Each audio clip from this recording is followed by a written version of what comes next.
Hello and welcome to Varn Blog. And today I'm here with Amogh Sahu, uh, PhD candidate. Where again? At Columbia. At Columbia. Yeah. So you're a dirty PMC. Oh yeah. And Card carry. Yeah, it's so much that category makes any sense, which it doesn't.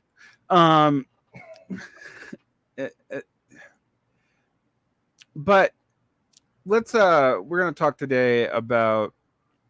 We're going to start off with a kind of we're going to start off actually today a little differently, in that instead of talking general about trends on the left like you and I have kind of done for off and on for now, fucking Christ, it's literally a decade, dude. Oh yeah. I've grown up with it. yeah, you have. It's always interesting because I always make young leftists gravitate to me, and I'm like, can I talk you out of this?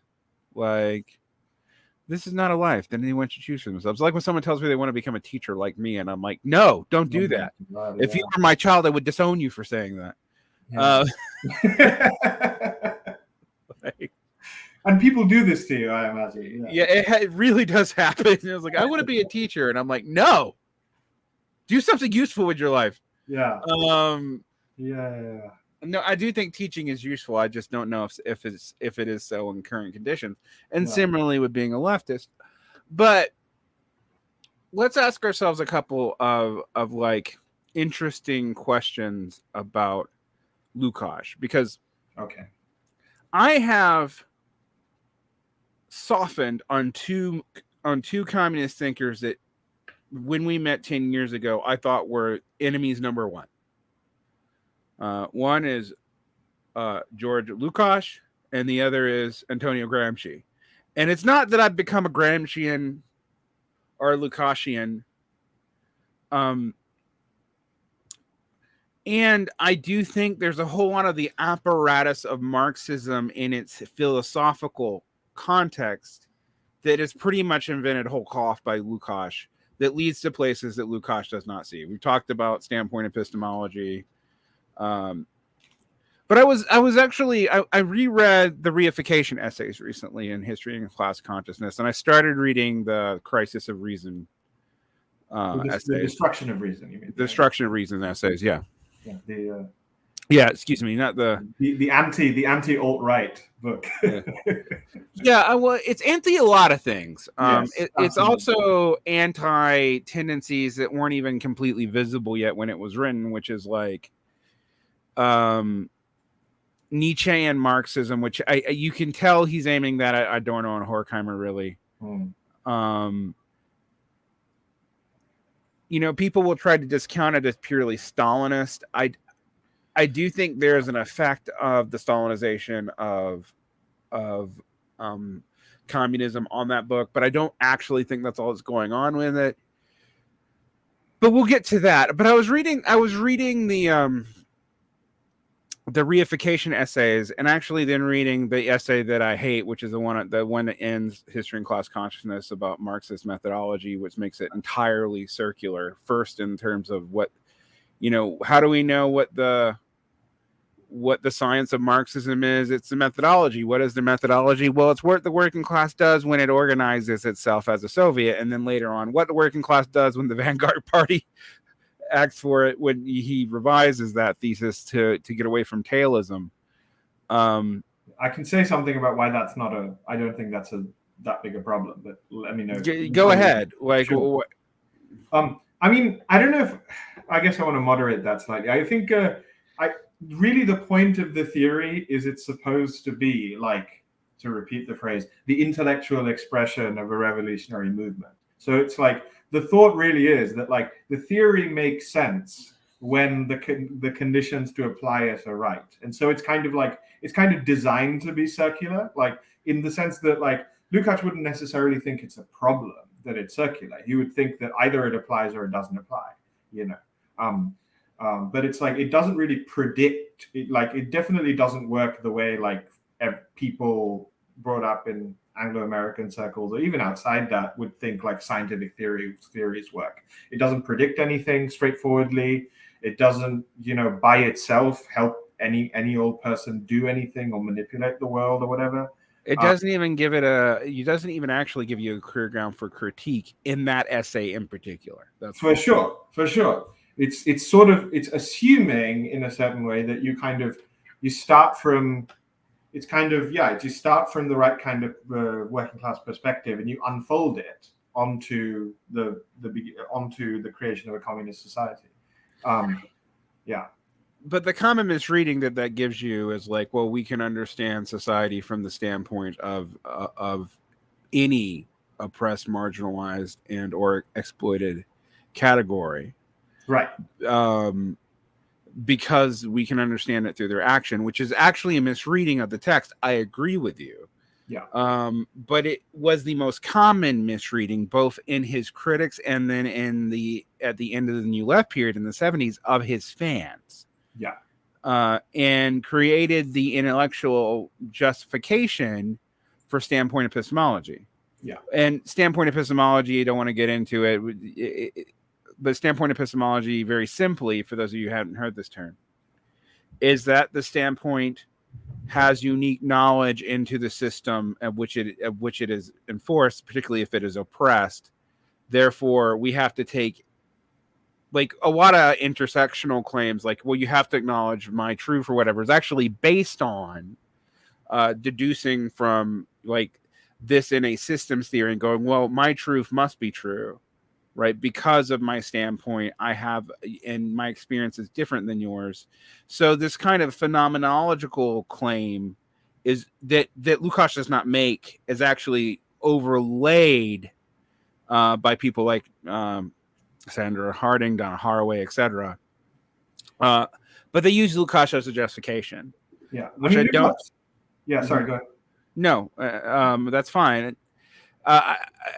Before I let you, like, kind of deal with the problems with that, because I agree with you, that's not quite really what Lukacs was doing with that circular stuff.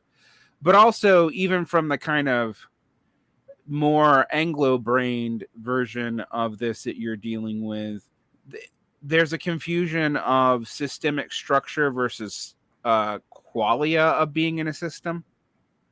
And it is kind of true that I don't know the experience of someone in a system of oppression if I'm not being oppressed at that same time or exploited, etc. You can do this with any of those categories.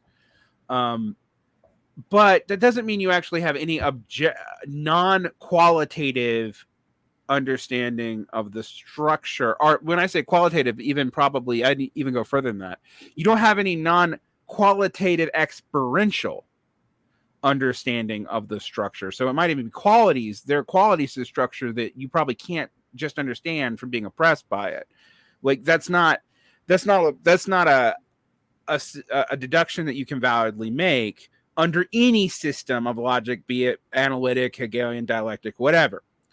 And it's commonly made. It influences the liberal left, but my original point on this 10 years ago was like, hey, let's quit blaming this on liberalism, because this was a tendency in Marxism itself, which was often critiqued as workerism, and that or tailism. Like, those are the two forms of it. I no longer use workerism because workerism also means like 5 different other things in Marxism. So let's talk about that, like, a little bit before I get to what's really bothering me when I was reading History and Class Consciousness. Because I agree with you, it's circular, but I think that does so much damage to even what, like, Wissenschaft means in German, that, because when people go, oh, Wissenschaft is not what we mean by science, and I go, yeah, it's not, but it's close. Like, the closer, like, the closest, I think the closest strict translation of that would be something like logic of, or systemic logic of, like, it means somewhere in between math and science. Yeah, it like logos in the classical Greek sense matches up to Wissenschaft if you remove the theology from it, unless you're Hegel, of course, then you keep the theology in there. Right. So And while I think, like, clearly Lukacs understands this, he has a pretty good understanding of German. Yeah. It does seem that kind of circular, like, well, we know the science revolution, when the revolution happens, by what it does, this is the method of Marxism, blah, blah, blah. Yeah. Like, it's even hard to square Wissenschaft with that reading of what Lukacs is doing there. So it's not to say that I disagree with you. It's just like, that to me, that really is close to the closest analogous thing you could say that to. That's eschatological. I can't. There's no way to prove or disprove it. It's circular, but that doesn't mean it's tautologic. Like, it's a tautology in a non-definitional sense. Like, the only way to prove it would be to experience it, and there's no way to ensure that you could experience it. Yeah. Well, I think unless you're in that, like, part of the point is it's a kind of invitation for you to think that you're in like a special situation, right? It's like, Lukacs is powerful because people keep trying to be like, people keep replicating, and we'll talk about this later, replicating the circular structure of the theory in like online fights, in, even people who've never read Lukacs. Right. So people will be like, well, why am I right about this? Why am I right about Syria? Right. Well, because the people I support represent the right perspective, and like, why is that the right perspective? Well, I can't defend this from outside my view of the world. I'm sure you've had arguments like this all the time. Yeah. Well, and a lot of times it's really interesting because it actually is formally like, this wants to bring me to a reification essay, but I'm going to use reification in its Anglo meaning here. Mm-hmm. That it's literal, or maybe even I should actually use a theological term that I often use, hypostatization. And what I mean by that is, like, you're giving causal agency to a aggregate abstraction. That's impossible. So, for example, we can't say that an aggregate abstraction is causal. In fact, honestly, like capital? Yeah, like capital. Capital, like what happens in capital cannot be caused by capital. Like, we can say these are the things that the totality of capital inculcate because of its ruling value structures in most cases, and we think in aggregate that this is predictable. That's a meaningful statement. But if to say that, like, capitalism causes X, right, is confused. Now, yeah, or it's like shorthand. You have to explain that in more precise terms. Yeah. Right. Now we can flip that. We can flip this with anything, like, because I could actually argue that you can't even say that about a human being because there's something like, and then all of a sudden, like, causal, like, like, if you get really strict with this, you could just argue, well, talking about causes just doesn't make sense. Yeah. Which will blow up everyone's mind, but that actually is where some analytic philosophers in the early 20th century went, because they're like, well, no, we can't say what the cause is, because at any level the complications outside of physics, which we're always trying to make other things seem like, but that's the reason why we want it to seem like physics, is because, well, physics, we actually can kind of sometimes talk about causation in a clear way.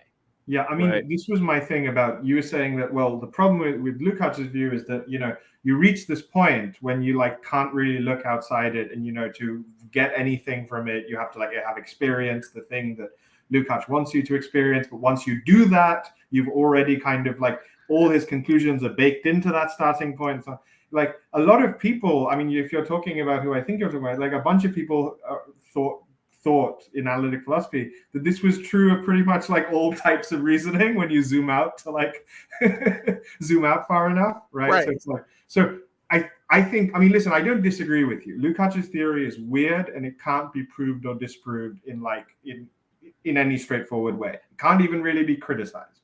And, like, I think, and this means it's like pretty much unusable and like hard to take it, and you shouldn't really take it at face value. The only place I disagree with you is I don't think that means it's like nonsense or whatever. I mean, if you're suggesting that, yeah, it's like, because you see, when you say tautological, it can give that kind of. I just mean it. I actually mean it strictly. Not that it's nonsense. That like let's talk about three kinds of tautologies, because this word is abused in debate. So people will say, "Oh, well, that's tautological," and they mean that in a polemic sense, like you're being circular. We have to throw it out. Well, all definitions are tautological, for one thing. Right. Like if you try, like I always go to ancient philosophy for this, but like the reason why like there ends up being like concepts like the permanent forms is like just answer what a fucking pen is. Yeah. Like without self-reference. Ultimately, I can play the Buddhist logic game in the Millennium Pada, which I realized when I was like 12. I'm like, no, I can't actually come up with any essential thing that's true in all cases that is not self-referential as a definition. Yeah. Right. Because other things than a pen writes, other things than a pen have ink, other things than a pen, and there's both the like rigorous Buddhist logic form of this and the Melinda Pada, as I talked about in the past, but there's also just Diogenes plucks a chicken and throws it at you, right? Like it's there are many ways to see how this falls apart, right? So it's one of these things. I was actually reading a Lester McIntyre, one of the people you and I used to deal with a lot. Still alive, just about. Yeah, the motherfucker's immortal. He's like almost 100 years old. Yeah. I was reading his Marxist work, and I'm like, oh, that's young McIntyre. And then I realized, even though this was written in the 60s, he was already middle-aged. His major like Catholic ethical work like comes like in his 50s. Oh my god. Like, yeah. Because it's after Virtue, which is like the break. I mean, his break happened earlier, but like it's like he doesn't really write that much Marxist stuff after that. Well, here's the thing. Interestingly, recently he has. Oh my god! So I have not read this book in totality, but I was just talking to my friend Jules Asele, and we were talking about his last book, The Ethics and Something Encounters in Modernity. Mm-hmm. And he's writing about C.L.R. James. Yeah. So so I'm like, do we have this weird Catholic Marxist hybrid stuff coming back? But I was reading his essay where this is when he's still a Marxist, when he was writing for E.P. Thompson, where he actually says, like, look, the two things that you see employed in academia today, Wittgensteinianism and Freudianism, are basically used for their opposites. And what Wittgensteinianism is trying to do is just like go, look, it's okay that we can't define a pen because common language is fine. Yeah. Like, we get as long as there's a game where we can communicate, the fact that we can't delineate a precise definition or even like a hard delineation line, that's fine. This is actually kind of important when we get to Lukacs, because it's like, well, what's the issue with Lukacs' use of Wissenschaft or science? And it's like, well, because none of us actually recognize that game. That's right. So that's a useful distinction, because the problem can't just be like circularity or whatever, because as you I think showed, like this is everyone's problem if you like look back far enough, right? The problem is actually that in a sense the circle isn't wide enough to like speak to us given our language games and whatever. Right. Yeah. Right. Exactly. So you can't really critique Lukacs from an analytic standpoint. You can kind of critique him in the way Martin J. does in Lukacs in totality for like sneaking in Fichtean and other and like neo-Kantian concepts. Maybe. Right. I'm not actually sure he does that. The more I've read both J and Lukacs, but it seems like that's at least one viable explanation for some of what's going on in there. Or at least that's what Lukacs looks like to crypto liberals, or right? Yeah, to Martin J. Right. It's like anything that isn't atomized individuals is like, ooh, you're bringing spirit, and because they'll say that to a bunch of people. Like, it's actually interesting. I was reading John Levy Martin, who is like a pragmatist who has some relationship to analytic Marxism. But he does this. But then, like, when I really think about this methodological individualism, I'm like, on one hand, I see what you're doing, and I also want to avoid ascribing causal power to aggregate extractions, like, because I don't think that makes any sense. Right. On the other hand, some of what you're doing is arbitrary. Right. Like, okay, why are we speaking in terms of individuals only in these things, but we can't speak in terms of like aggregate probable causes because somebody could, in the individual case, not do this. Well, yeah, but that doesn't disprove the aggregate trend, does it? Yeah. So I don't know. So I think the upshot here is, like, I'm not sure the problem really is with like aggregates, but with ontology. When we talk about the problem arises whether we're talking about social beings or individual beings. It's like it's much easier to talk about relations and structures and causal patterns than like things or objects. Right. Well, here's the thing: that relations are easier to talk about. Causal patterns are actually very hard to talk about. I see. Right. Like, for me to say that this causes this is a different thing for me to say in aggregate, when this happens, this thing also happens. And this is why I get really mad at the Althusserian use of overdetermined, because we actually do need to talk about overdetermination a lot. Like, we can't conclude that this singular thing, X, is actually causing Y. And this is endemic to liberal social, but it's also endemic to like heterodox economics, where we like, well, this is causing this. I'm like, we don't know that actually. And Marxism, by the way. Yeah, Chiva, I don't know if you heard of Chiva's recent book. It came out a year ago, The Class Matrix. Oh my fucking God. Like, if this is where analytic Marxist ends up, drown me in a sink. I mean, I kind of, it says absolutely nothing, that book. I mean, it's like, he has this whole thing where he like shows you that like materialism is true, right? And he's like, how does he show you that materialism is true? Well, assume that there are certain class roles that people in a society have to occupy because they have to work in order to eat. No, you can't just assume that's a historical fact. Fine, assume market dependence of a Brennerite kind. I mean, that's where he's getting this, I imagine, right? It's like you're getting it from Brenner. Right. Okay, fine. If you assume that like the conditions for market dependence hold, then fine, class positions determine society. But that isn't something that like dropped down from the Logos. That's like a historical fact. Right. Well, this is another thing. Like Brenner and political Marxism recently. I realized this by going through Evgeny Morozov's critique. Neo-feudalism. Yeah. Where he actually points out that like all these assumptions actually do two things. They assume that accumulation ends at a certain point. That may be in Marx, it may not be. We're not going to argue about that.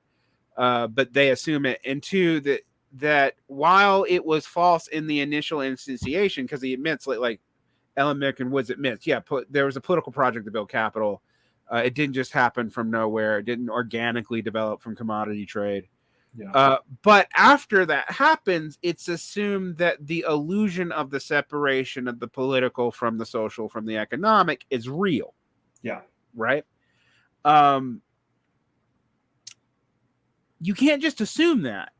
And particularly when you talk about something like, what is a commodity and what is a rent? Now, I think rentier capitalism is a real thing, and it's a shift. However, why do rentier firms invest so much in research and development?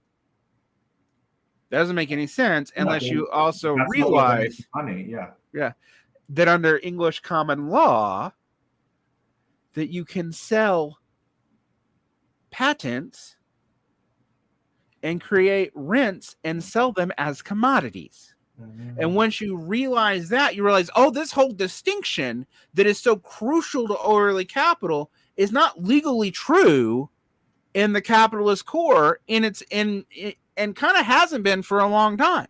Right. Like, and it's not new that it hasn't been. And you have to pull fake moves and say, well, these are like secondary fictitious markets that aren't really, you know, blah, blah, blah. And while, like, I do sort of believe in stuff like fictitious capital, what is fictitious capital? Well, that's money that disappears the moment where something changes and it was never valorizable, meaning you couldn't, if you tried to spend it all, it would not have, we could not have sustained the spending. Right. That's fictitious capital. Right. But you can't, the funny thing about fictitious capital is you can't know what capital is fictitious or not till it disappears. Right. Like when people go, where did all that wealth go when after COVID, where all those, you know, tech giants lost it? And I'm like, it didn't go anywhere. Well, it wasn't anywhere in the first place. It wasn't anywhere. There was no, they couldn't spend it into value. It was speculative assets. And since it was unspendable and then went away through the revaluation, it was never real. But that does lead you, that's not how we normally think of reality. We don't normally think of reality as something that we can only know after something isn't real.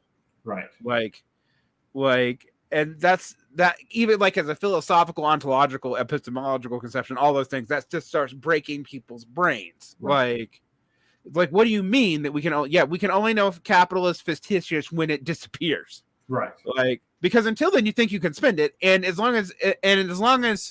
until you try and fail, or your revaluation makes it disappear, it's real.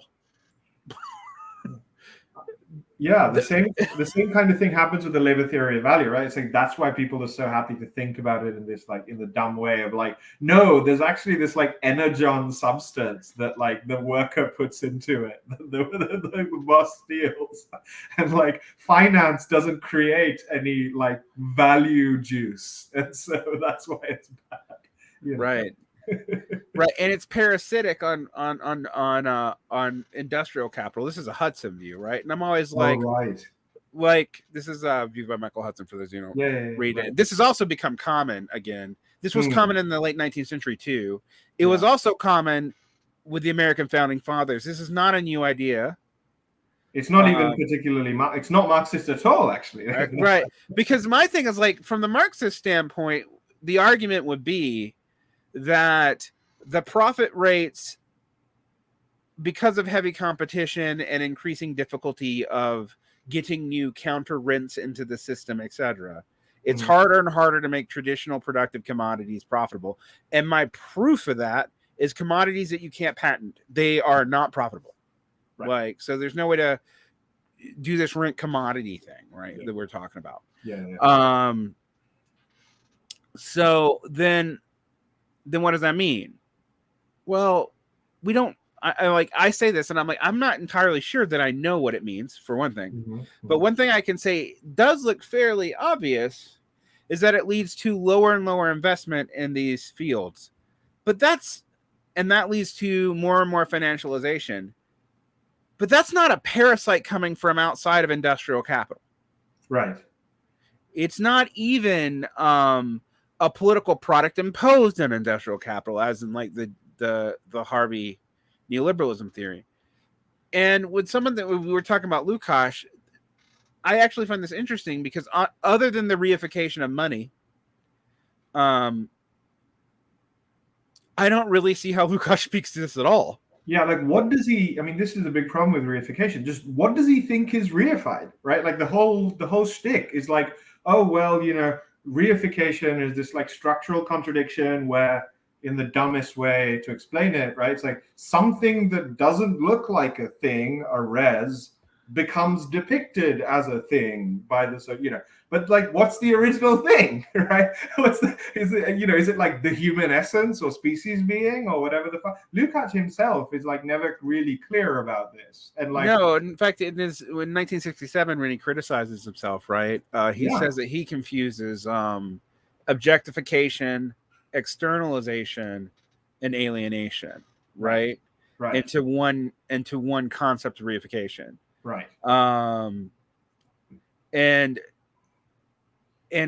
on one hand, sure, like, because when I one of the things I got from reading the reification essay, and I'm like, Lukacs, the Frankfurt School are actually more consistent if they take this reification stuff to its logical conclusion, like reification in totality. Like, there's no way out if you take this completely seriously. Yeah. Because it's not just that, like, the relations are reified in the currency through like the classic materialist Hegelian reading, like, which is different from the Hegel reading, by the way. People need to know that. But it's like, okay, we have a social relationship of power.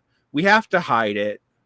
We hide it through an idea. We express the idea through a fetish. And money's the most obvious one, but any kind of fetish. The crown, etc. Like, that object gets imbued with both hiding the relationship of domination, right, or exploitation in the case of capital. It hides the relationship that you're depending on someone else for something, and someone else is using your labor to get something. But it's also a thing. And we increasingly invest this thing with its own power. It doesn't matter if it's gold, paper, or whatever. Like, that's part of the point. Marx, like, in Capital, assumes it has to be gold because it's relatively stable and that there's a historical reason for it. But even there, he talking about the money form versus money for a reason. And people, like, MMTers, like, oh, he believes in commodity money. I mean, he does sometimes, but, like, MMTers, commodity money did exist sometimes too. It wasn't always state money. So, and in fact, our earliest evidence of money barter at all is between religious organizations, like temple taxes trading with each other in Electrum. Like, and you can call them states, but then we're just abusing the word, I think. Yeah, they're not states. Like, they are compulsory systems, but they're not states. Right. Just to say, the point you make is really important. Is like, yeah, absolutely. What Lukacs would say is, like, what's being hidden is, like, the cooperative, like, egalitarian human relations or whatever. But, like, as he knows very well, that's just an abstraction. Calling it like that, right? Like, that we depend on each other, right? Like, putting it that way is just an abstraction. And the question for him is, like, well, what makes it not an abstraction? The communist movement. It's like the real representative of the hidden relation in the actual world, right? But then we get Q history, right? Right. So this is the problem. This is the problem with Lukacs, is that what he thinks he's answering with that last essay after his reification essays in history and class consciousness, he's actually problematizing both assumptions. Right. So what do I mean by that? Well, like, you're right. Q history, it doesn't happen the way you predicted, but also, and he gets more, he actually does address this later in later writings, but people don't read those. But also, like, I think there's a fundamental contradiction in what he's saying about reification and then this real movement which happens because of praxis. And we haven't talked about the praxis category, but it's really important for him. When communists throw out praxis all the time, they're not getting that from Marx or even Engels. They are getting it from parties, usually Marxist-Leninist parties, who pulled it from Lukacs. Right? Like, that distinction, yes, goes all the way back to the praxis theoria. What's the other philosophia breakdown in Aristotle? It's the poetry one. What is it? The poesis, praxis. It's poesis, which is making. Theoria, which is reflection, as opposed to philosophy, which is wisdom, whatever. And praxia, which is like reflected in form action. Right. So communists drop poesis out altogether. They don't talk about that, interestingly enough. I think that's funny. But they pull this. Marcuse does, but that's another thing. Yeah, but we're not talking about Marcuse right now. But Lukacs pulls back in praxis, and particularly political praxis, to kind of bridge the gap. But it doesn't make sense. if I take Lukacs' reification essays at their word, Praxis is reified by capital too. Right. Which is why I think that's why Lukacs' fans get all up in Hotel Grand Abyss and eventually kind of maybe not abandon Marxism to who you ask, but they at least make Marxism you do have Adorno basically accusing Marx of being a positivist by the end of his life. Yeah. So there you go. And, someone like Martin J, again, liberal, has his own problems, but says that this is the problem of totality. The thing is, I actually do like talking about capitalism as a totality and then talking about systems within capitalism as systems because it's clearer. Because if I talk about capitalism as a system, but we have these subsystems, it makes it seem like it's interchangeable. And so I do like that clarity. But if you mix that reification and you see, because he thinks reification's in the arts, and my friend Daniel Tutt, for example, is really in we have to bring back socialist realism and whatnot. And I'm like, yeah, I don't think you can do with reification what Lukacs tries to do and apply it to all areas of life as a kind of communist thinking deductively, as a way to raise class consciousness, particularly in light of his prior essay and of the fact that even he thinks he got his categories confused in the reification essay and bundled too many of them together. Yes.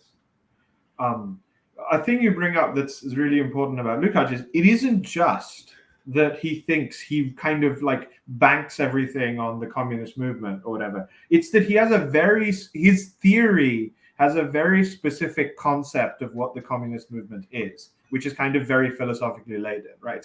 It's it's not just the collection of people who happen to join the Communist Party or whatever. No. It is the real movement that manages to solve the problem of reification by kind of containing within themselves the seed of a self-conscious rational society, right? That's the idea. And the thought is, this isn't something that people learn. It's kind of something that's there in the movement from the get-go, in the blood or something like that. I mean, that's not fair, but it's not even as straightforward as he was optimistic about this thing that misfired. It's no. The theory is circular. You can't even understand what he means by the real movement without describing it in terms of his own theory. Yeah, I think you're absolutely correct. And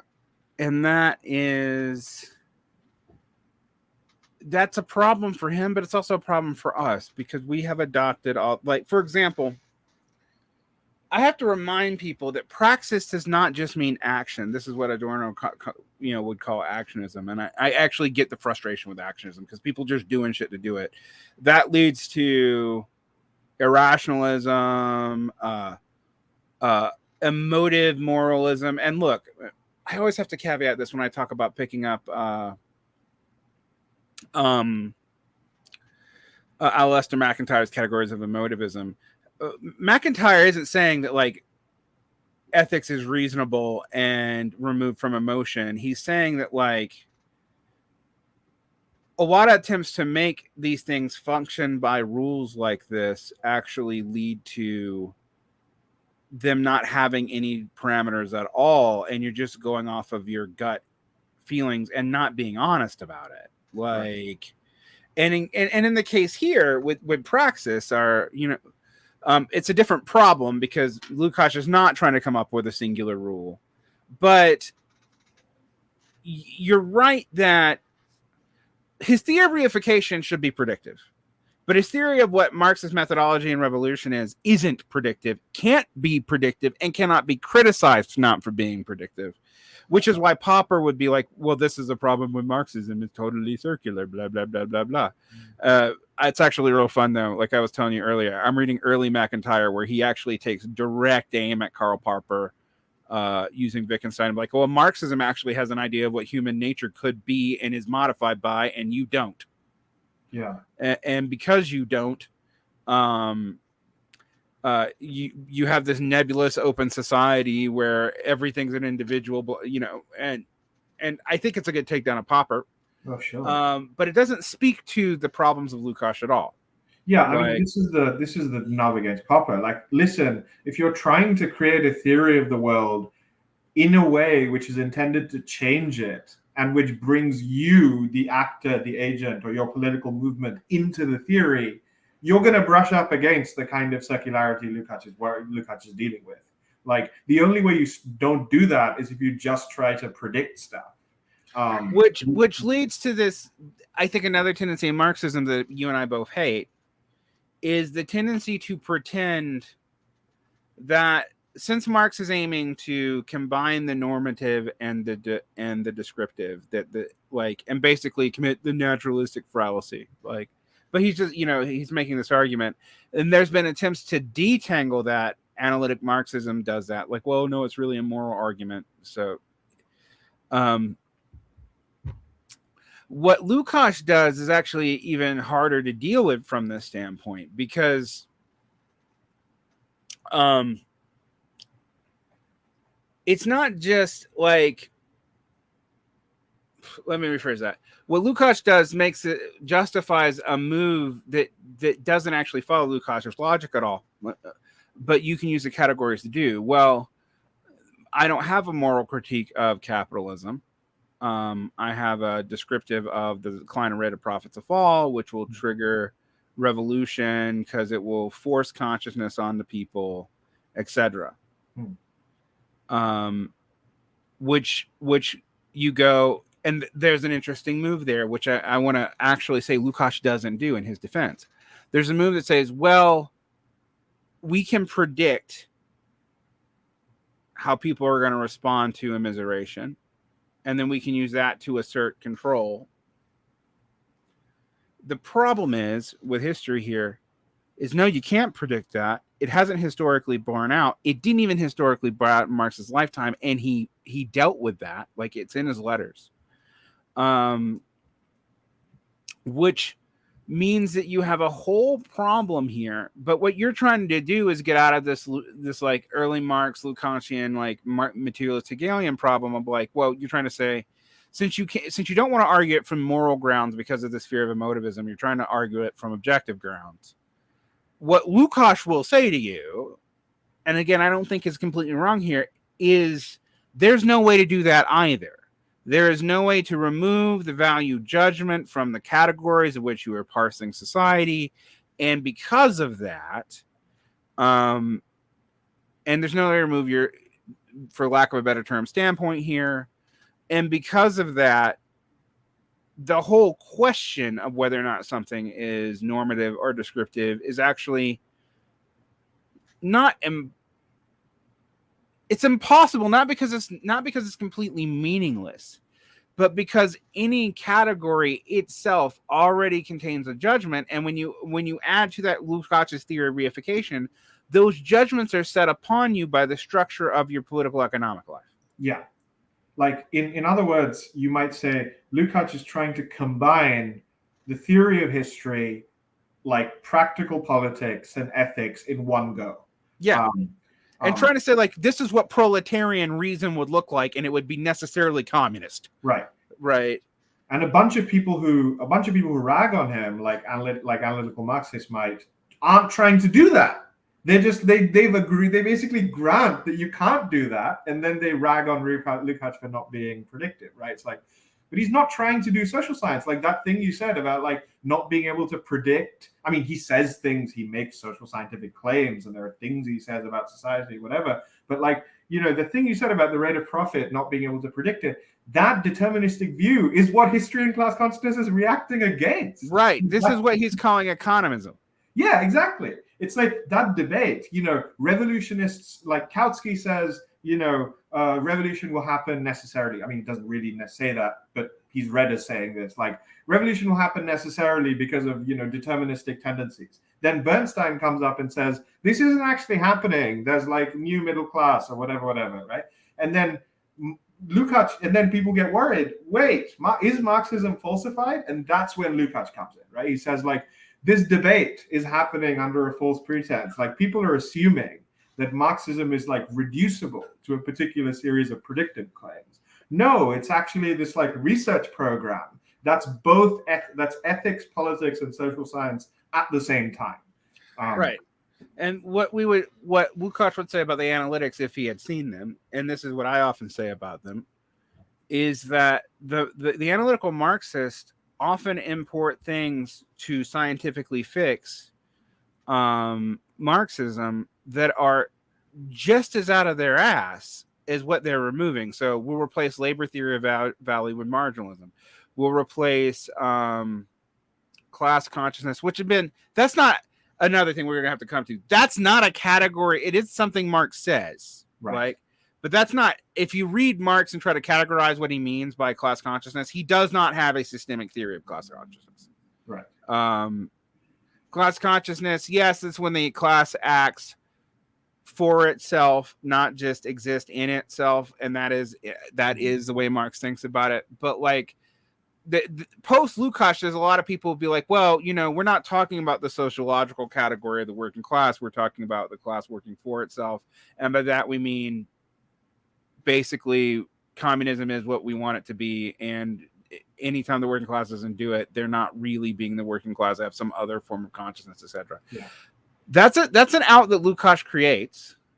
I don't think he intends to create that. The more I've read him, I don't think he went in with that kind of bad faith reading. Yeah. But like, it is the proletarian perspective is not one out of many perspectives. It's like special. It's supposed to be. I mean, he waffles on this, and you're right. He leaves room for this. That like ideally, he seems to want to say that we can verify that the proletarian perspective is the right one by doing science. I mean, he doesn't quite like, you can't actually say that, but he's definitely has that kind of rationalist thing where it's like, no.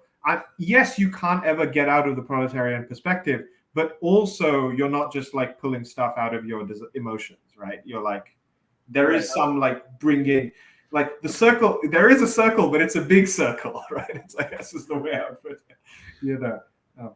But and you've studied Lukacs more than me, but we both studied him a lot at this point, and I find this fascinating because I do think this creates a problem. It does lead for this kind of bad faith circularity. It's like, well, basically, it's false consciousness when people aren't doing what I want them to do, even if they're in the right class category, because that's just the class in itself. And it's real consciousness when it's becoming communism. But as we've already said, his theory of revolution actually brackets out having any preformative idea of what that means. Intentionally. Yeah, on purpose. Like he's actually, and this is him actually following a Hegelian Marxist reading, like Marx. We can't do the cook traps of the future. In many ways, Lukacs takes that more seriously than Marx does. But that means that like people can just assert ad hoc, like, well, when the class does X thing that I like, it is moving closer to this because we know when it does X thing, it is acting for itself. And that doesn't even have to come for the class. It can come from the party, and it could be any party. And it's just like, this is a game when you've done that to Lukacs that really is just a confirmation bias mechanism. And that's not what I think he was trying to do. Right. I do think that's the result of how his thoughts used. And I think that's part of why he himself, not just because, Stalinized Marxist-Leninist Communist parties were on his back. That's also part of it. But I do think that's part of what he starts seeing his work being used to do too.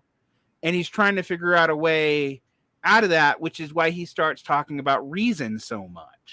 Right. And this gets us into the second phase of his career. But I do find that kind of interesting because, you and I, when we talked about this many years ago, I said, I think Kautsky is the father of political Marxism as more than Engels. Although Kautsky there is like a apostolistic succession through Engels, whatever you want to make your Christian metaphor for. But, the Kautsky-Bernstein debate set up what, quote, orthodox Marxism is politically, and that Lukacs sets up later what orthodox Marxism is philosophically and ideologically, and the way in which Marxists talk. However, I'm actually pretty convinced now, through your work and through my own, that vulgar Lukacianism is not actually what Lukács was trying to do, but in some ways we still, which is why I've softened on him, but in some ways we still have to hold him accountable for it, because he introduced these kinds of forms that are so easily given to abuse. Agreed. I mean, it's like one way of showing the difference between vulgar Lukacianism and Lukács, or even the early Lukács. We can talk. The later guy, I don't think ends up. It's not really. We can talk about him. I don't know how productive it is. I think he ends up just correcting a bunch of his earlier stuff and like becoming slightly vaguer. But like the vulgar Lukacianism, just to take your example, it's like when the guy says, says like, oh, you know, the proletariat is doing this thing that I like, and thus they are the subject object of history. You're only entitled to make that move if your consciousness represents the subject object of history, right? Because unless you're doing that, then you're just expressing your point of view. Like the whole point of the proletarian point of view is not that it's just like a bunch of things that are morally good or whatever. It's that like it's like a quote scientific, or some invariant program that like is always true at all times, which is another weird reading. But no, yeah. exactly. And it's like it's got to be a real force that's like capable of transforming the world, and not just capable of transforming the world, capable of transforming it so as to bring about like quote a self-conscious rational society. And I say self-conscious is a weird Hegel thing, right? Of like a society which doesn't hide its mutual interdependent character from itself. Like this is it's why is that good? Should be the natural question, but like there's a complicated, like this is how post-Hegel people talk, that like, you know. Well, one of the things I think we do have to deal with though is even in early Lukács. So if you look at like his 1912 philosophy of art book, he does kind of muck up the categories. I mean, at first, later Lukács is like trying to get like for example, George Simmel's work is an influence on an early Lukács, but it's influenced by Nietzsche, and like Lukács just got to purge that later. And he like that's many essays in The Destruction of Reason are about that, about getting the Nietzschean irrationalism. But one thing he does do, and I don't think he drops, is he continually takes up neo-Kantian terminology and tries to make it more and more radical over time.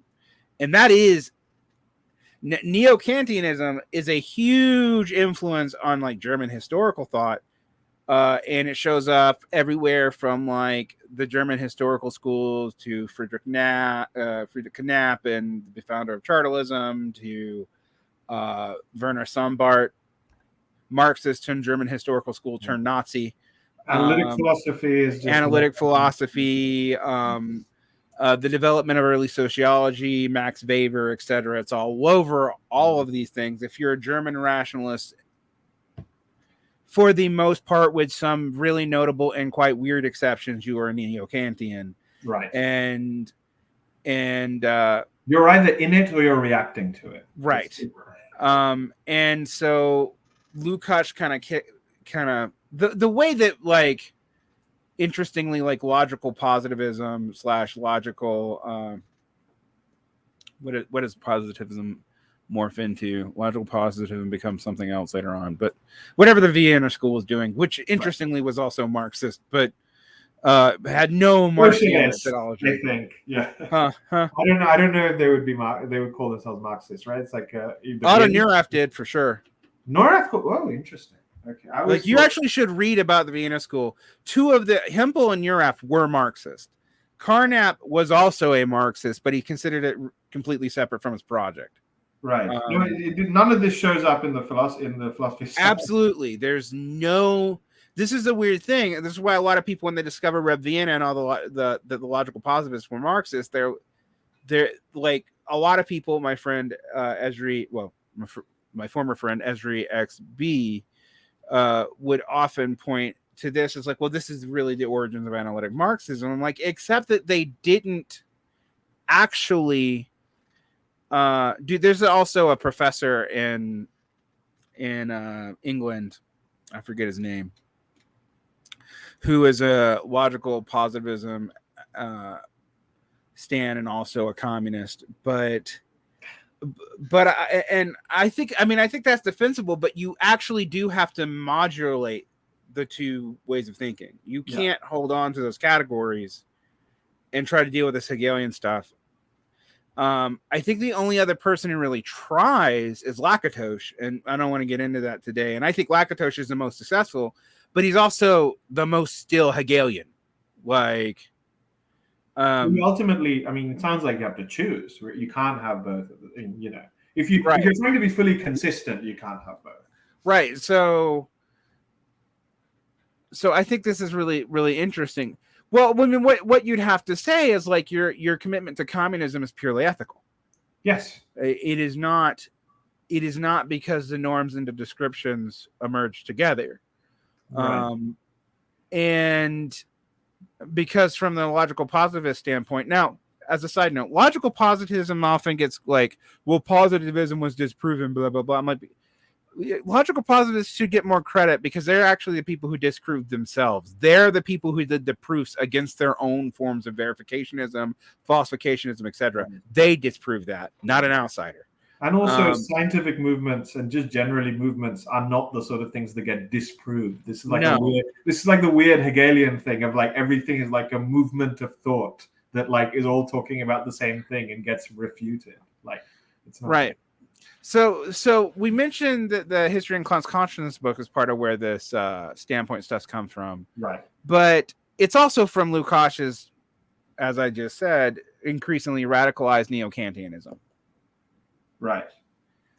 Because he talks about, the imminent utopia of experience, which is expressed best by socialist realism as a unity of form and material, actually, because it is a constitutive standpoint that shows the subject object to itself is actually objectively better, blah, blah, blah, blah, blah. Right. Like that's his aesthetic. And thus, socialist art becomes a concrete totality, which enables something through self-recognition, etc. And it's these categories come into play to explain like concepts like reification and subject-object of history. Like, so what's wrong with capitalism? Well, it causes a gap between form and matter. What's wrong with capitalism? It uses it creates, it mechanically dominates the organic character of life. All this language is all over that first essay. Like, he takes a binary opposite in like 19th century German thought and uses it as a description of capitalism. Right. Just keeps on doing it. Now, I think that's interesting. It's also like not something that I totally think is wrong entirely. I do think his belief that like the totality is expressed in certain kinds of art, so like early bourgeois totality is expressed in the novel, and like early antique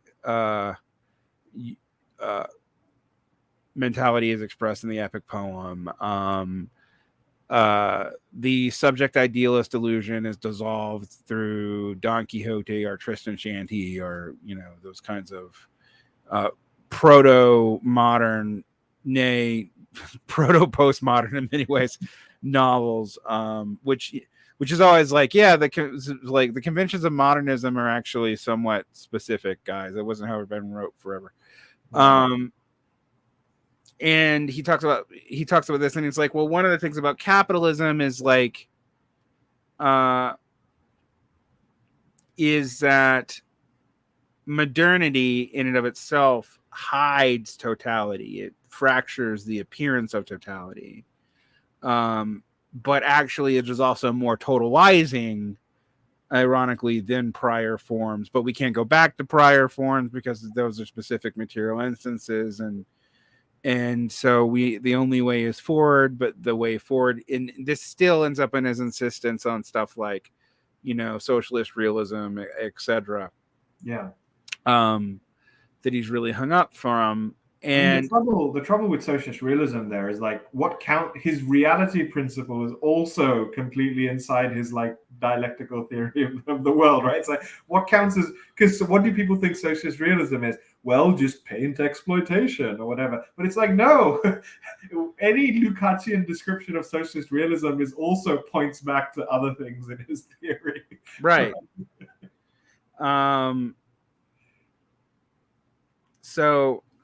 So there's that. There's also the fact that if you read History and Class Consciousness, he's rather vague in whether or not he thinks like Luxembourgian proletarian spontaneity or party vanguardism is actually the way that we see the subject object of history. He is absolutely, I think, inconsistent on that. Yeah, agreed. And I think he's actually inconsistent on it for political reasons. But that's here or there. I think though, we talked about this problem with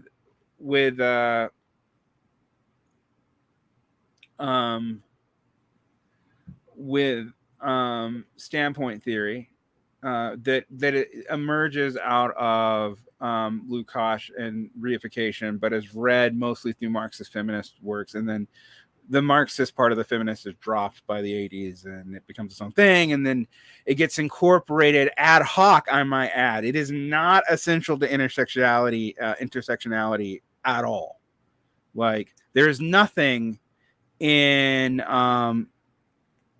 Margaret Kimberly that indicates standpoint theory initially. There's nothing in privilege theory that necessarily indicates it either. And however, it is highly convivial to both once you move every other part of it. So like privilege focuses on systemic problems, but your own unique experience of it, so it can individualize and even somewhat moralize the privilege, etc., and that's from your standpoint, and of course all other standpoints are supposedly invisible to you, etc. That is an insanely simplistic reduction of what Lukacs was aiming at, right? And I'll also say that's even a simplistic reduction of what Harding and Donna Haraway were aiming at. It's just that as that theory is developed, there's kind of a have your cake and eat it too on whether or not you mean the strong form or the weak form of that, or the objective form, or the subject-object form of it, as in Lukacs, are just like qualia theory, the way we were talking about earlier. Right. I mean, the point about the qualia reading is that it ignores how circular Lukacs' theory is. Like, the qualia people assume that you can take the subjective bit out and like base all the theory on that, right? Right. Like the qualia, no. This is both what's good about Lukacs and the problem with him. That like, no, even the you can only understand what the proletarian standpoint is by looking at the other parts of Lukacs' theory: reification, the capitalist structure, his conception of class conflict, his understanding of culture. Like, the standpoint comes with the structural analysis. They're like linked together. You can't get the structural analysis without the standpoint, but you can't get the standpoint without the structural analysis either. Yeah, so this leads to history and class consciousness kind of weird position, both in the intellectual history of like Western Marxism and Western radicalism. And I put those in quotation marks because I think that category by Perry Anderson is not particularly helpful. Oh, it's not a thing. I mentioned it randomly in this email I sent Paul Matic Jr., and he was like a long 3 paragraphs of like, you academic, you can't talk like that. Like my friend Stefan Hamill also hates the concept of Western Marxism. He's like, that's just kind of arbitrarily drawing like Marxism outside of it's interesting because initially those people used it as a compliment, like, oh, you're not the degenerate Soviet, but now it's actually used as an insult. Oh, you're the degenerate Westerners who don't understand real Marxism. I'm like, okay, well, what is real Marxism?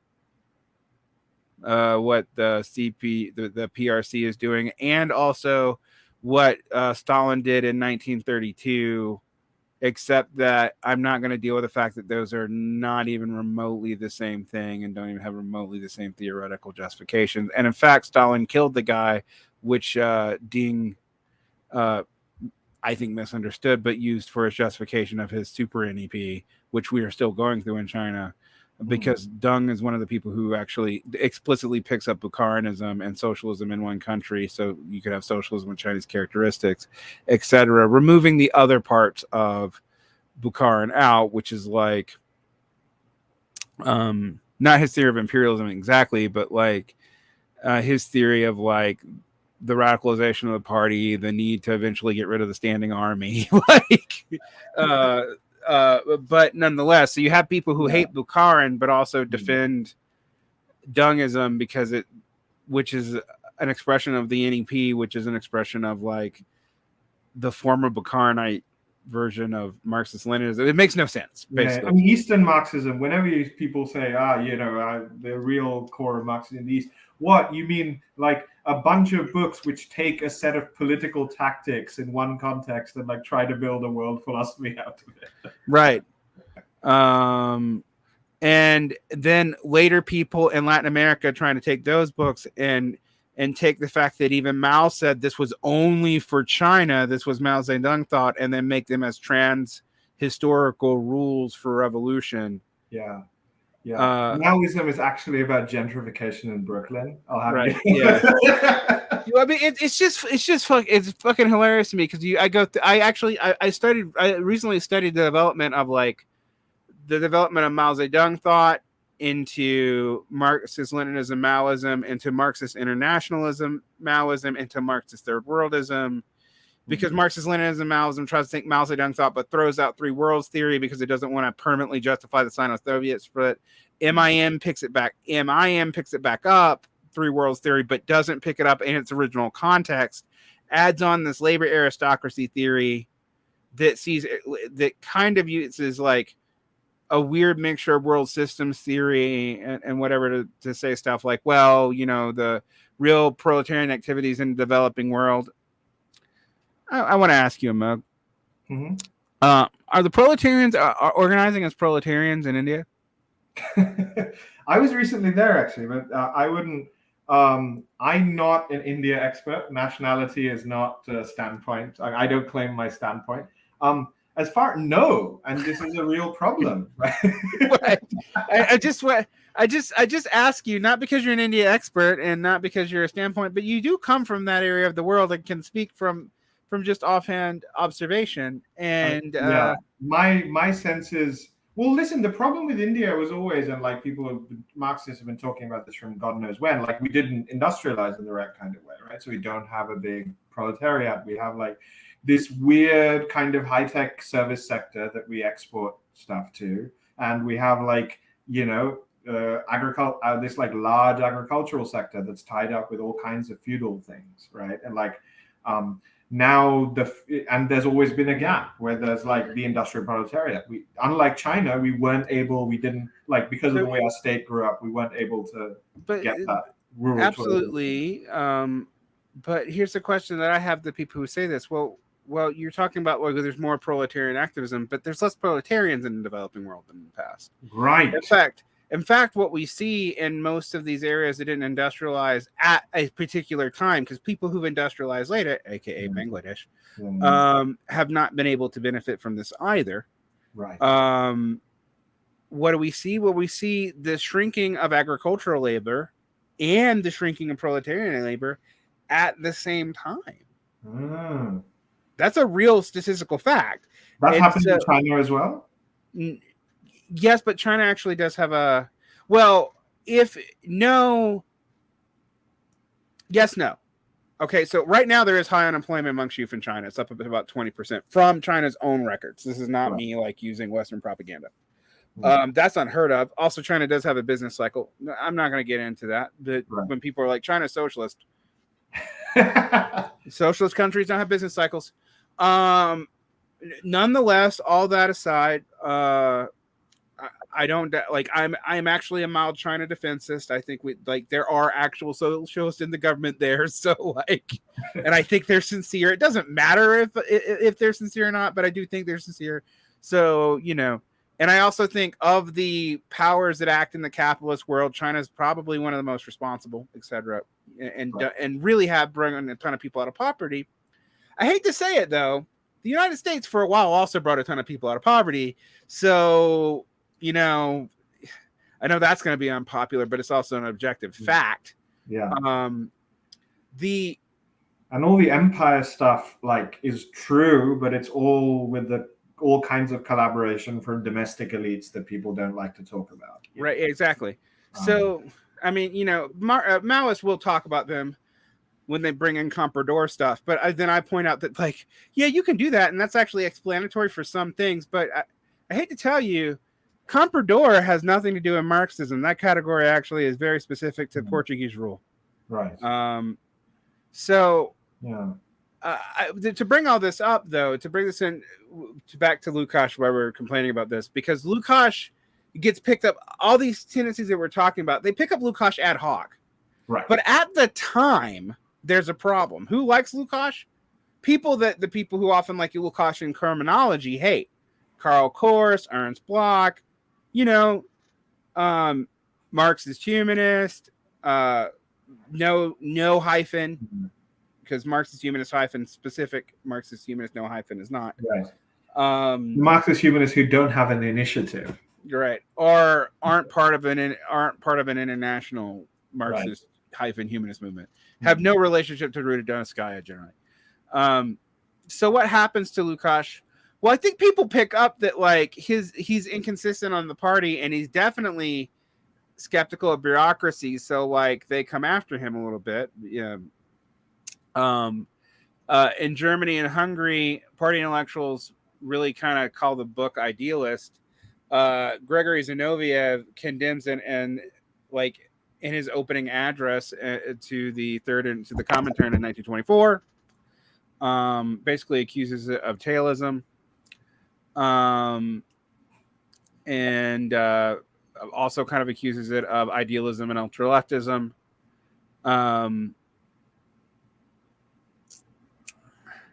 That's really fun. I mean, the idealist accusation is really funny because, in retrospect, the big thing about Lukacs is the way people read it is all this philosophy is just an apologia for whatever the party wants, right? It's raising what and it's no. He was read in the exact opposite way. That this is some crazy far left text.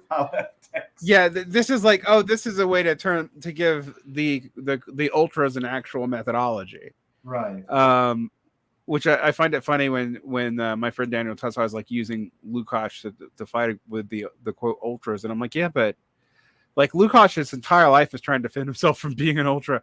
I do think the accusation that's made that he was just a Stalinist is not true. I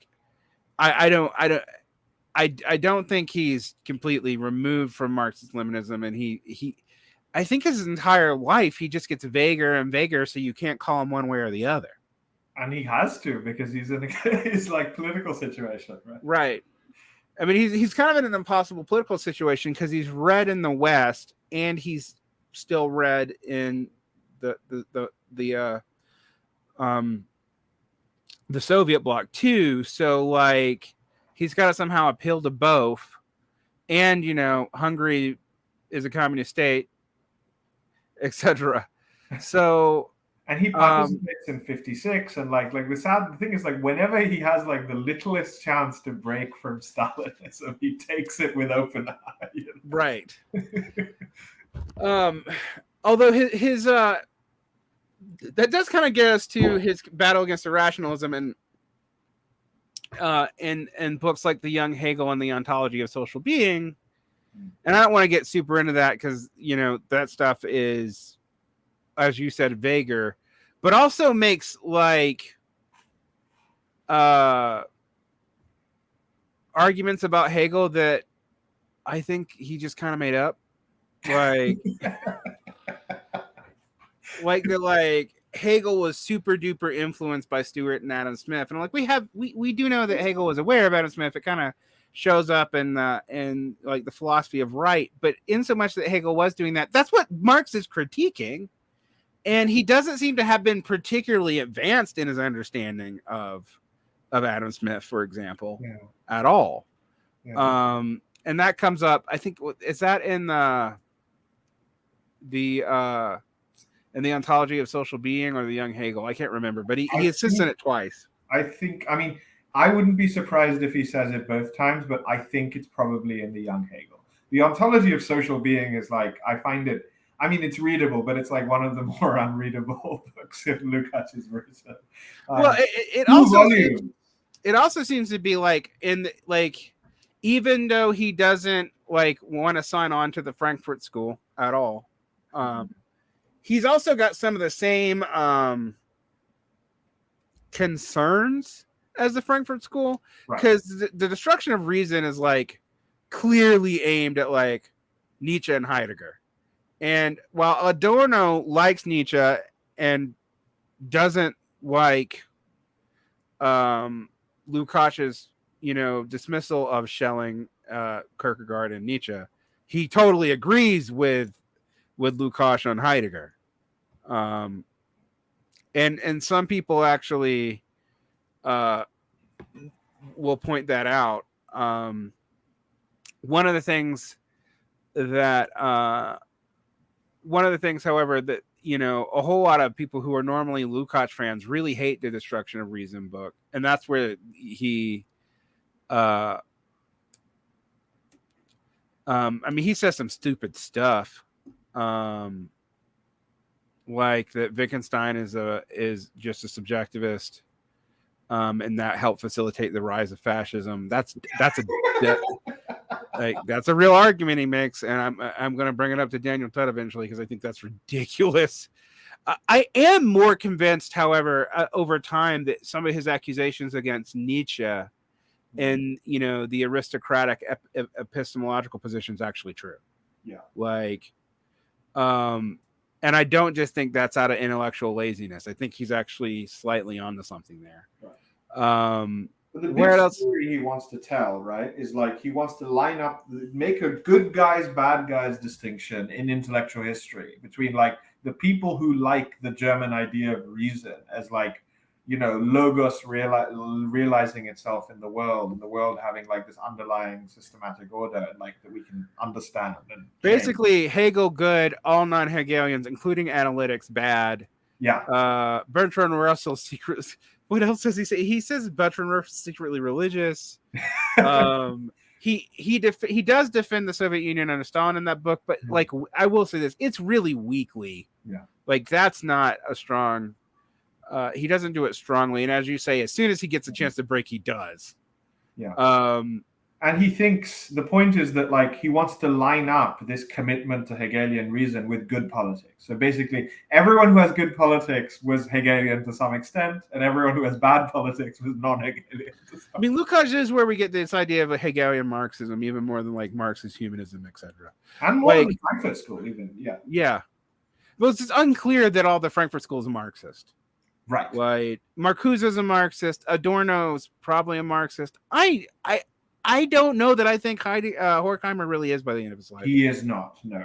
I know that pisses off my former colleagues in the Platypus Affiliated Society, but I am pretty sure that I feel like no, he's not a Marxist at that point. And I'm not sure Adorno is either, because he's really vague about whether or not he thinks Marx is a positivist or not. Yeah. Marcuse, I think Marcuse is probably the smartest heir of Lukács, but he's also kind of a Heideggerian, which is fucking weird. Yeah. And I don't know how much he stays that all his life, but like definitely it's like, yeah. Yeah. Well, I mean, one of the interesting things about Marcuse is you do see this tendency. The Marcuse everyone likes, the one-dimensional man, is very much like a Marxian reading of Heideggerian, being. And I'm surprised how many people hate Lukacs, but how many people love that book. That's really weird to me. Because if you want to accuse something of being idealist, I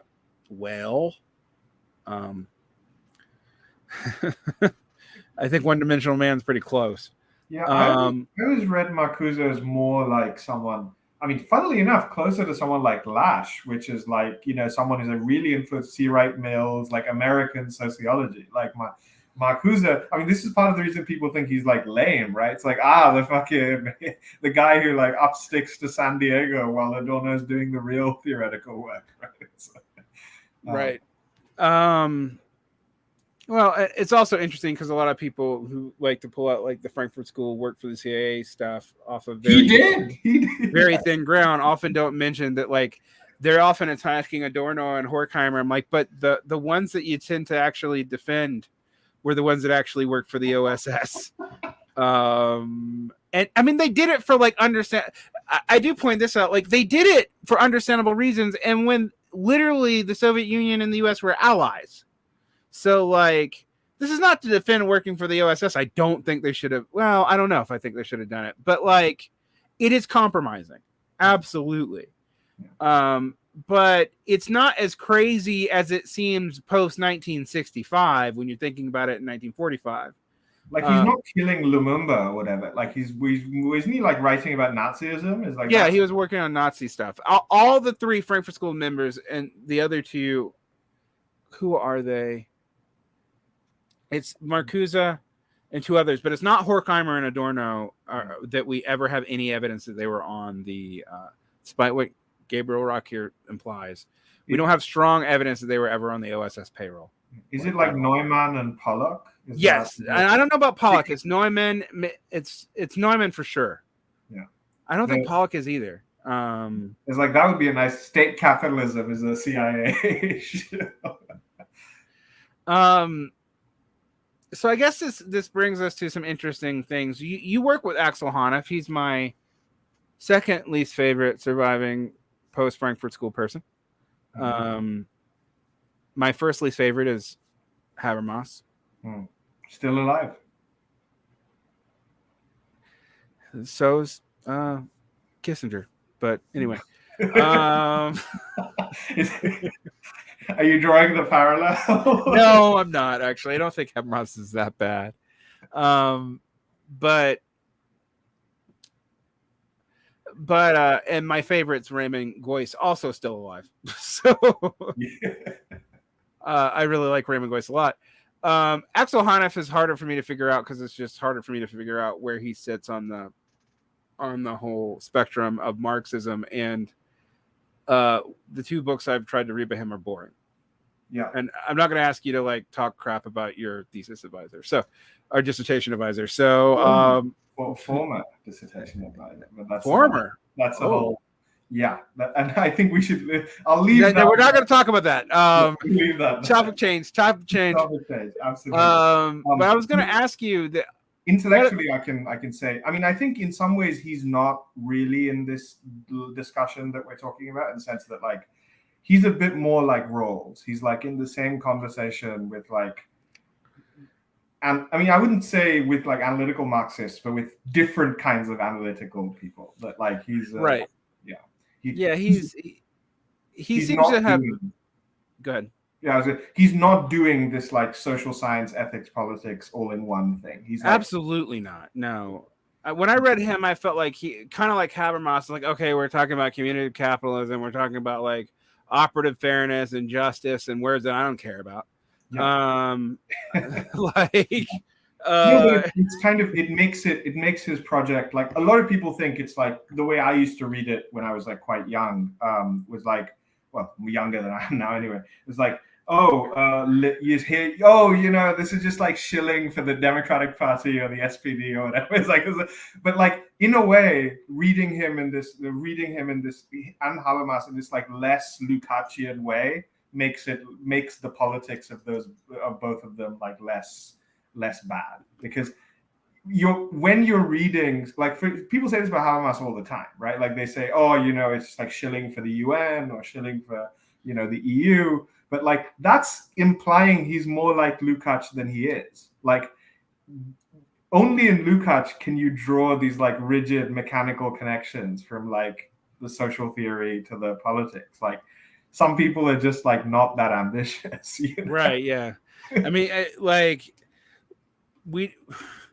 just because a whole lot of people who got trained on Foucault work for the UN does not mean that was Foucault's point. Yeah, exactly. Actually, I've actually never understood that tendency, frankly. All the people who like read Foucault and become like institutionalists, and I'm like, how? What? Like, what on earth in Foucault made you think that like it's like you read his description of Bentham and thought it was a good idea? Yeah. But anyway, I mean, Marx. But by the way, this is something we get from Lukacs. This tendency to draw like direct lines from extremely abstract theory to like political position. Particularly late Lukacs, and I do think that's a bad tendency. Like, because for example, like literally trying to bring Wittgenstein for fascism is insane. Like, sorry, I just can't believe that was it. Like, I mean, hey, he's not like a liberal, I mean, like weird shit, but like that's Wittgenstein was actually we have evidence towards that he was actually increasingly Marxified. Now, his form of Marxism is not a form of Marxism I like. It seems to have been mostly Schaffranism. For that's the work of the Italian economist Schaffra, who was kind of a Marxist Keynesian hybrid with some physiocrat stuff thrown in there, and very weird. But politics of that is always. I mean, yeah, it's weird.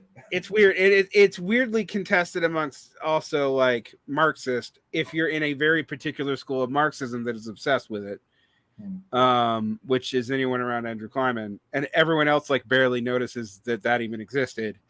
But that Wittgenstein was, if he was a socialist, and we have some indication he had socialist inclinations, it was through Schaffra. So, and we know his vague socialist inclinations is part of why he hated Karl Popper. One of many reasons why he hated Karl Popper. So you can't. This is the thing. It's like you can only make these moves for someone like Lukacs, who like really consciously is trying to like put these things together.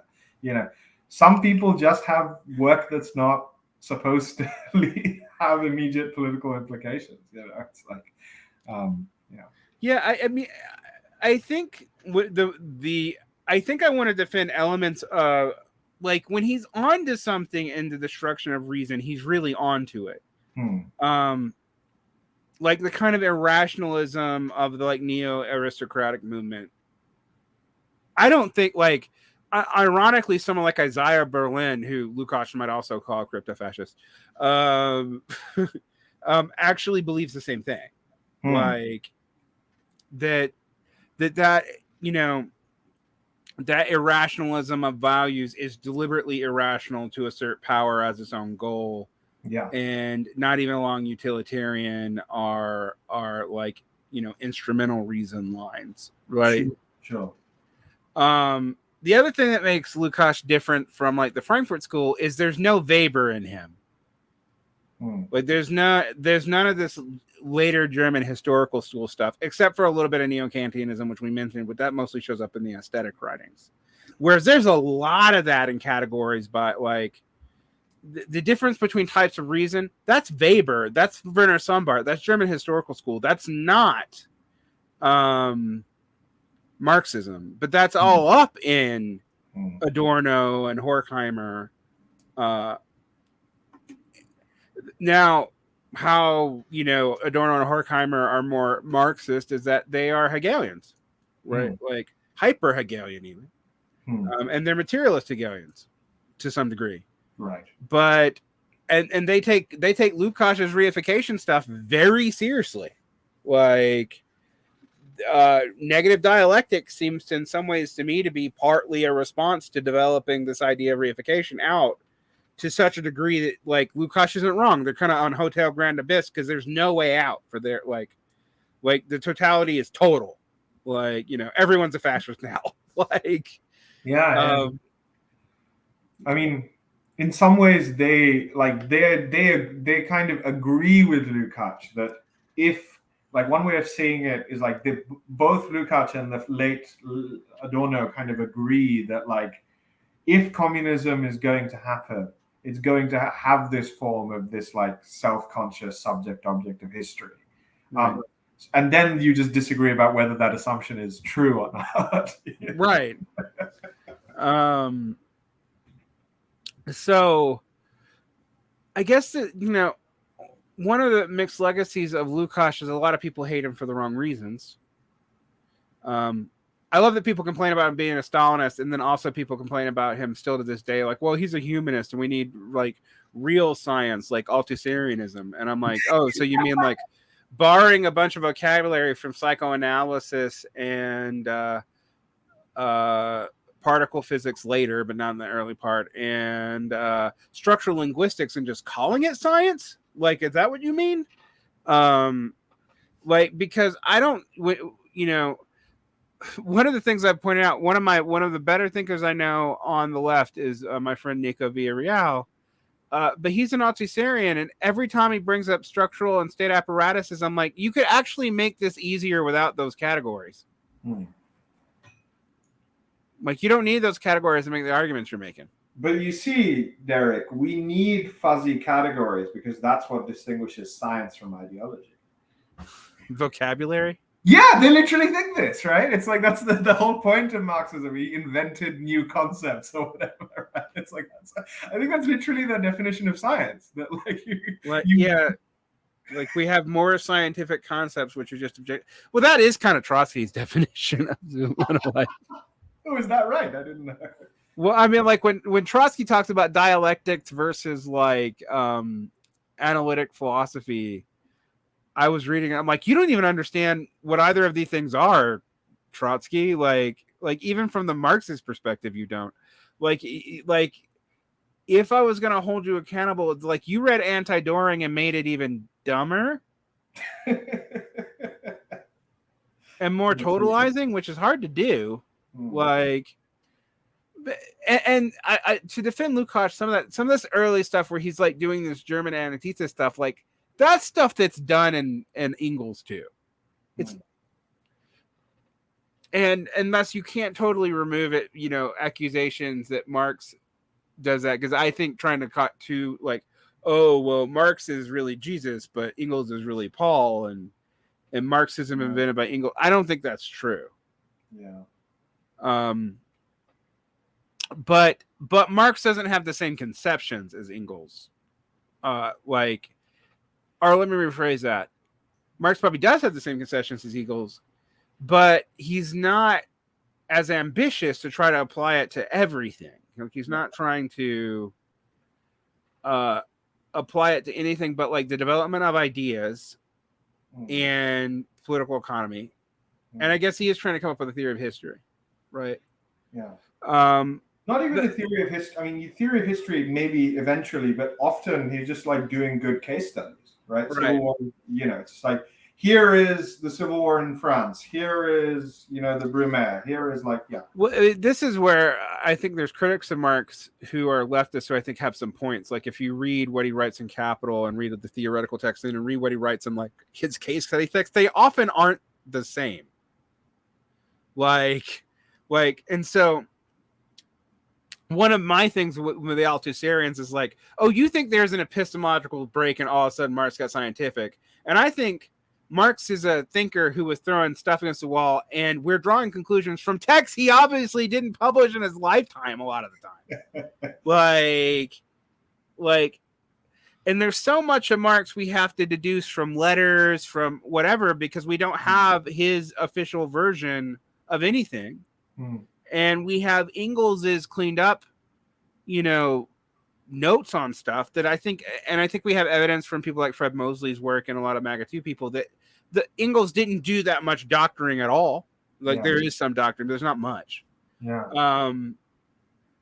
That Engels was fairly faithful but that we still just don't really know. Like this whole Cohost stuff on whether Marx thinks infinite progress is possible, like infinite technical progress is possible. I read that information in the clips that we have, and I think maybe Cito's over concluding in one way, but like there is some evidence that like Marx understands this stuff from soil research and is arguing with these other people, but also doesn't want to ever agree with Malthus on anything, so then does these other things, but sometimes may actually partially agree. It's really kind of strange. Yeah, and also like I'm not sure the person to go to on this stuff is Marx. You know what I mean? Like, no, although Marx really was. It's interesting because Marx really was trying to tie in. He was trying to figure out stuff about like productivity and agriculture. Okay. And it was affecting sections of capital. And there, you know, and this is not the epistemological break that like someone like Althusser points out, but there does seem to be a very different view of history and non-Western development in late Marx than in early Marx. Like early and middle Marx like talks about how like the Irish have it worse than black chattel slaves and stuff. Like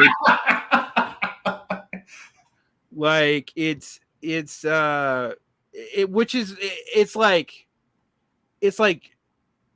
so wrong, but it also comes from like no knowledge of that. Whereas like during the Civil War, he takes very different positions.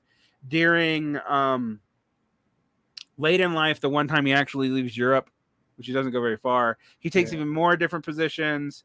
There's these hybrid positions that he tries to take. Yeah. So this is Marx's Angela Nagel phase. Well, yeah, don't say that because Angela Nagel thinks she has a Marx phase with her readings of Marx's letters and late in life, where he talks about like the competition between the Irish and the British, but like he actually argues, against what she uses him to argue for explicitly.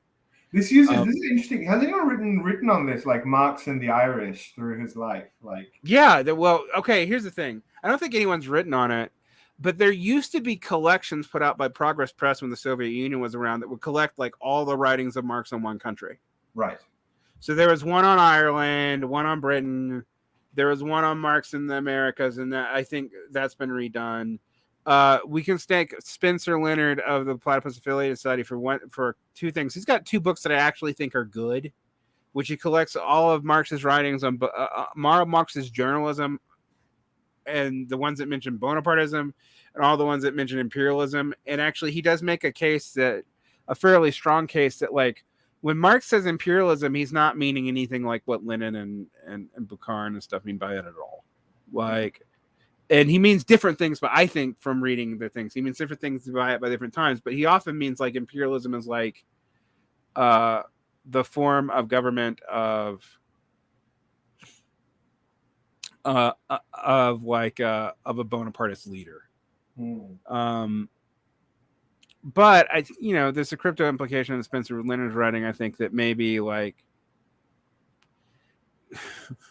early Marxist stance on colonialism was correct. So, this is the general Platt bourgeois revolution kind of position. Yeah, well, there is only one revolution, the revolution, and it's the bourgeois one.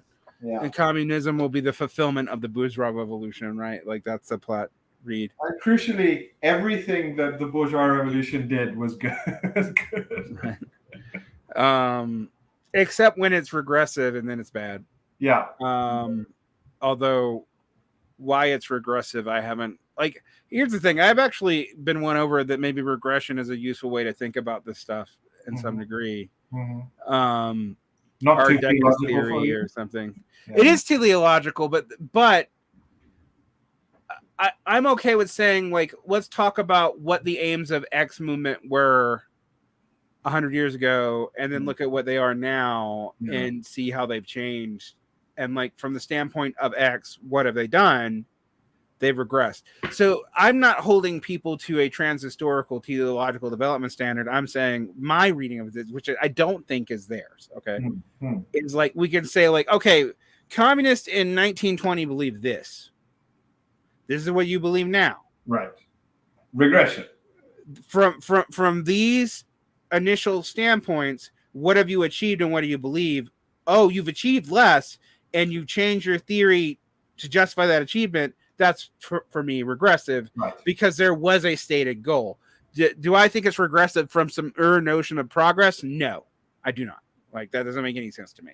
Like, but I do think like people who argue, well, there's no progress. I mean, if you mean like generic moral progress towards some nebulous better world, then no.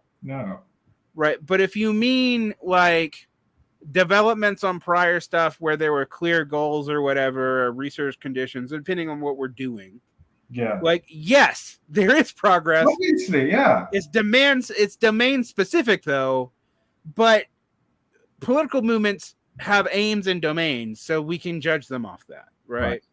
Now, I don't have like a general regression theory for capitalism because I don't know that capitalism has regressed from its goal of whatever, whether or not if you think it's value creation or abstract domination, depending on which version you're particularly attracted to. It hasn't regressed from either one of them. So, I mean, it has this is the thing. I'm not even sure we know what the aim is. Like, it has a dynamic. Like, we know what pushes it forward, but I don't know if that means we know what it, like, quote, wants to do, unquote.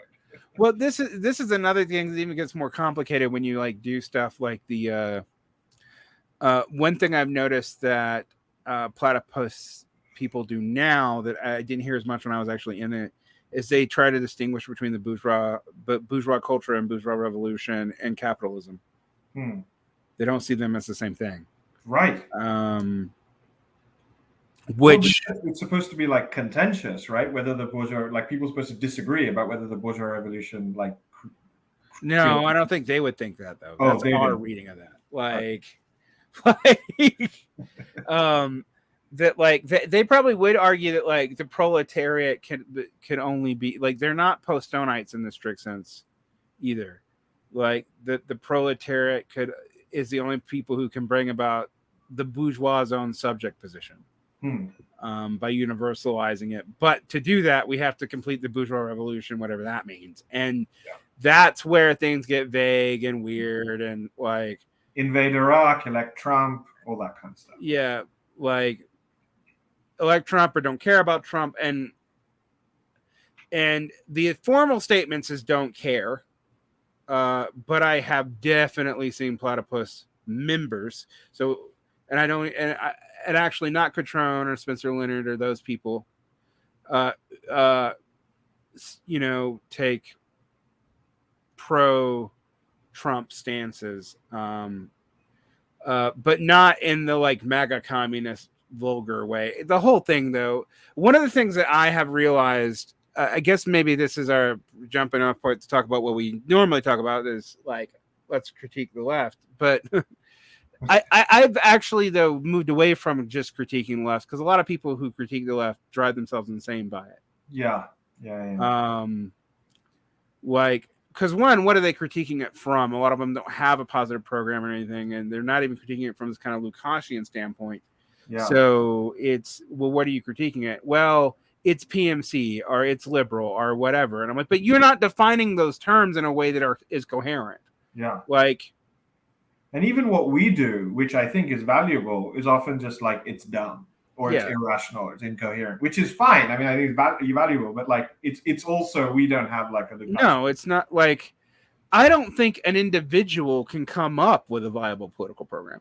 Yeah, it's not. Yeah, even two individuals. Right. I don't think that is a process that works that way. Even in the cases of actually existing party where like people actually like have platforms and whatnot, those platforms run into reality real fast and find out what's viable and what's not, even within their own political sector. And a lot of it's not. Like, so good luck imposing an ideal platform on anything like this.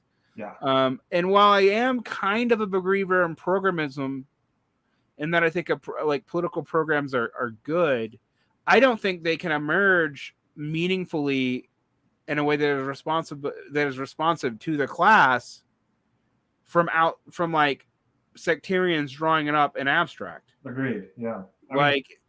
Yeah. This Mass is the debate politics. we had with Donald. Like, I was talking to Donald when I don't know if I should mention Go ahead. Yeah, because I've had a similar debate with him. Yeah. Whereas like his big thing in DSA, right, is like we have to come up with a program and we have to unite people around it, whatever. And like obviously the people arguing with him were like, it's not realistic. Like you can't actually go organize nurses or organize tenant unions, and then like imagining Donald lecturing them about the program is like, and part of his program is to overthrow the U.S. Constitution, by the way. So there you go. It's like, right. and then he said, and he was right about this. It's like, if you don't want to do that, well, what's your alternative? It just sounds like a bunch of liberal stuff, and he's not wrong. He's not wrong about that. No, he's absolutely right. My pushback on him is like, but why is your program valid? Yeah, like because it's based off of, and I know which programs he bases it off of. Interesting, the one he doesn't. So if you go through Marxist Unity Group, it's like the Erfurt program, the 1907 SPD program, I think, the 1912 Bolshevik program, and then the 1918 SPA program. Yeah. Notice that my favorite program, the Bolshevik program I actually like, the 1918 program, and the one that actually started the communist movement, is not in there. Why? That's just surprising. Why do you think? Because the 21 conditions attached to that program, which are, if you read the ABCs of Communism, the 21 conditions, actually make the unity that someone like Mike McNair wants impossible. So we skip that one. Right. Also, there's parts of it that they would find to be almost ultra leftist, which is funny because it's a official program of there's stuff it's hard to. Their socialist republicanism is not really compatible with the 1980 program, I would argue. Yeah. So it's not there. Yeah. But I'm always like, well, but we have a completely different class formation. Even if you think those are valid, that's not produced by the class now, which is actually interesting. A critique that Marx and Engels made of anarchist and utopian socialists, that they were imposing their visions on the larger group, kind of ex nihilo. Like now, people point out that Marx and Engels are kind of inconsistent on that themselves, but like that's the problem. So I'm always like, well, you should be building ways for us to build a program, and then the party should come from that. But you should know, what people actually think would lead to communism once they're convinced that the orientation is a good one in the first place. Yeah, and that is. So I view communism as like an orientation, and the program's got to emerge from the people who would make it. That would arguably be the working class. The merger thesis would imply like that. The other critique that's often leveled at Marxist Unity people is their talks about economism, I think, are fair, and but I'm also like, yeah, but you seem to think you can politically create the workers' movement, and they do, and platypus people have done this too. Well, but we need the working class for itself, not the working class in itself, and that doesn't even have to come from the working class in itself. And I'm like, that doesn't make sense. Yeah. Like that latter assumption that somehow what consciousness would be, that doesn't make sense. And that's not what Lukacs and those people meant either, which they would never say that they're using Lukasian categories, but they are. Like, because these are not categories from Marx and Engels. They're categories from like Lukacs and Lenin. I mean, the problem here is that like no one knows where real class struggle and class formation is happening. Like it's kind of this like weird whack-a-mole game where it's like, well, you try to win elections, no class struggle there, and so you fuck up. You try to organize in the workplace, that's just economism. You get stuck in trade union bureaucracies, you fuck up. you try to do the endnotes thing of like, organizing and Yeah, but they marching. don't even believe in the class formation anymore. They think that's failed or was never real, depending Right, on but I mean like 2010 endnotes, I guess, right? It's like, Yeah. it's like, oh, but wait, class struggle isn't really there either. So it's like, where this is the point about a program. Like you have to like give it to somebody, and like you somehow can never find a place where like, I mean, not give it, like it has to have some like real address. For it not to merely be sectarian assertions, it has to come out of an actual political group that has a mass membership and mass participation. Yeah. And, it's like, this is the thing about all that anti-politics stuff. It's like, it's kind of, they observe correctly that like the explicit political sphere is like not where you have mass membership political action. You're not likely to get that in elections or wherever, right? It's like, but the point is you counterpose to that this thing called the social. Right. Which, like, it's like, which is somehow completely separate, or like civil society is completely separate from the state. And I'm like, no, it's not. And it's never been. Like, I mean, there's like, that's just a bunch of, workplaces where you can make real gains, but specific gains over time. And then you get caught in the trade union. Our media stuff, like, oh, we need to do civil society because that's the marketplace of ideas. This is literally believed. Like, I mean, honestly, Doug Lane believes it. I'll just say who. And I think I'm like, that to me, that's garden variety liberalism, and it's particularly naive. Like, because it's like a liberal strategy to the liberal road to communism. Yeah, but it's not just a liberal strategy because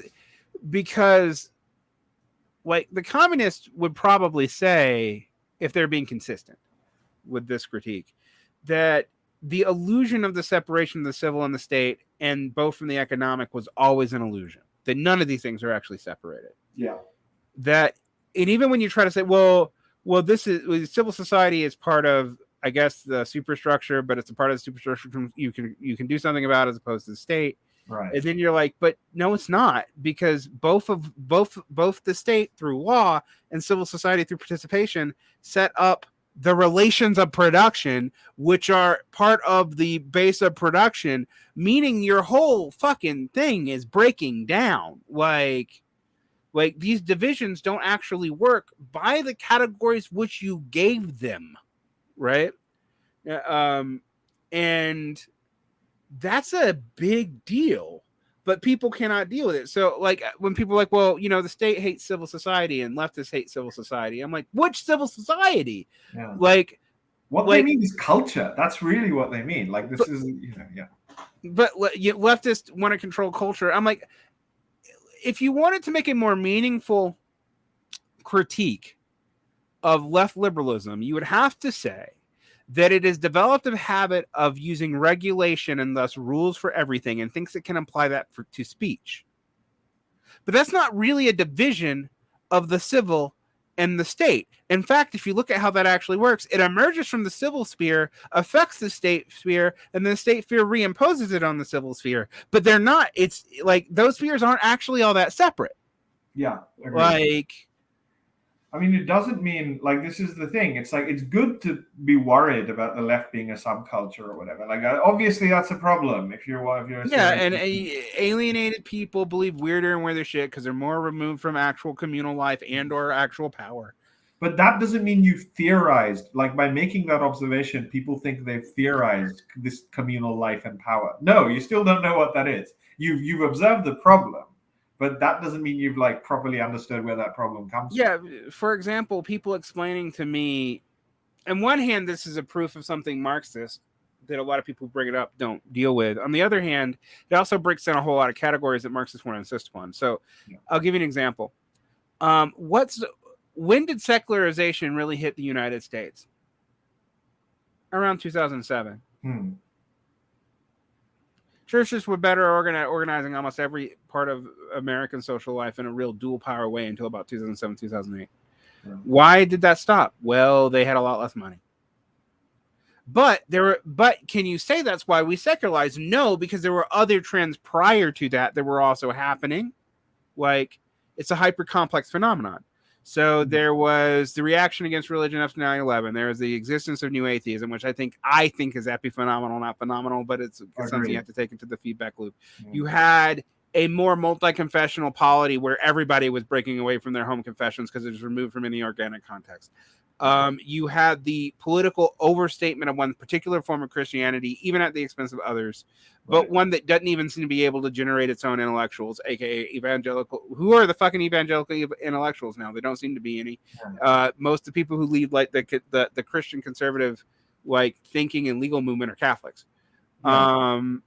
Like, so you see all these trends, right? Yeah. So I can't say that any one of those caused secularization. I can observe secularization, but I don't have a theory as to cause.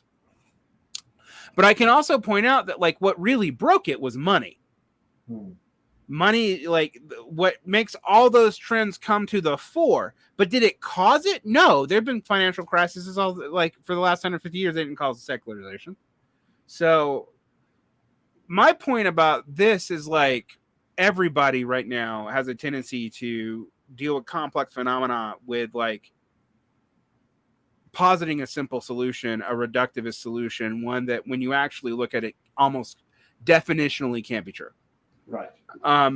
That's not unique to leftists. But what is unique to leftists is to insist that they can kind of deal with this through what is increasingly belief systems and identities that have no relationship to power or community. Yeah.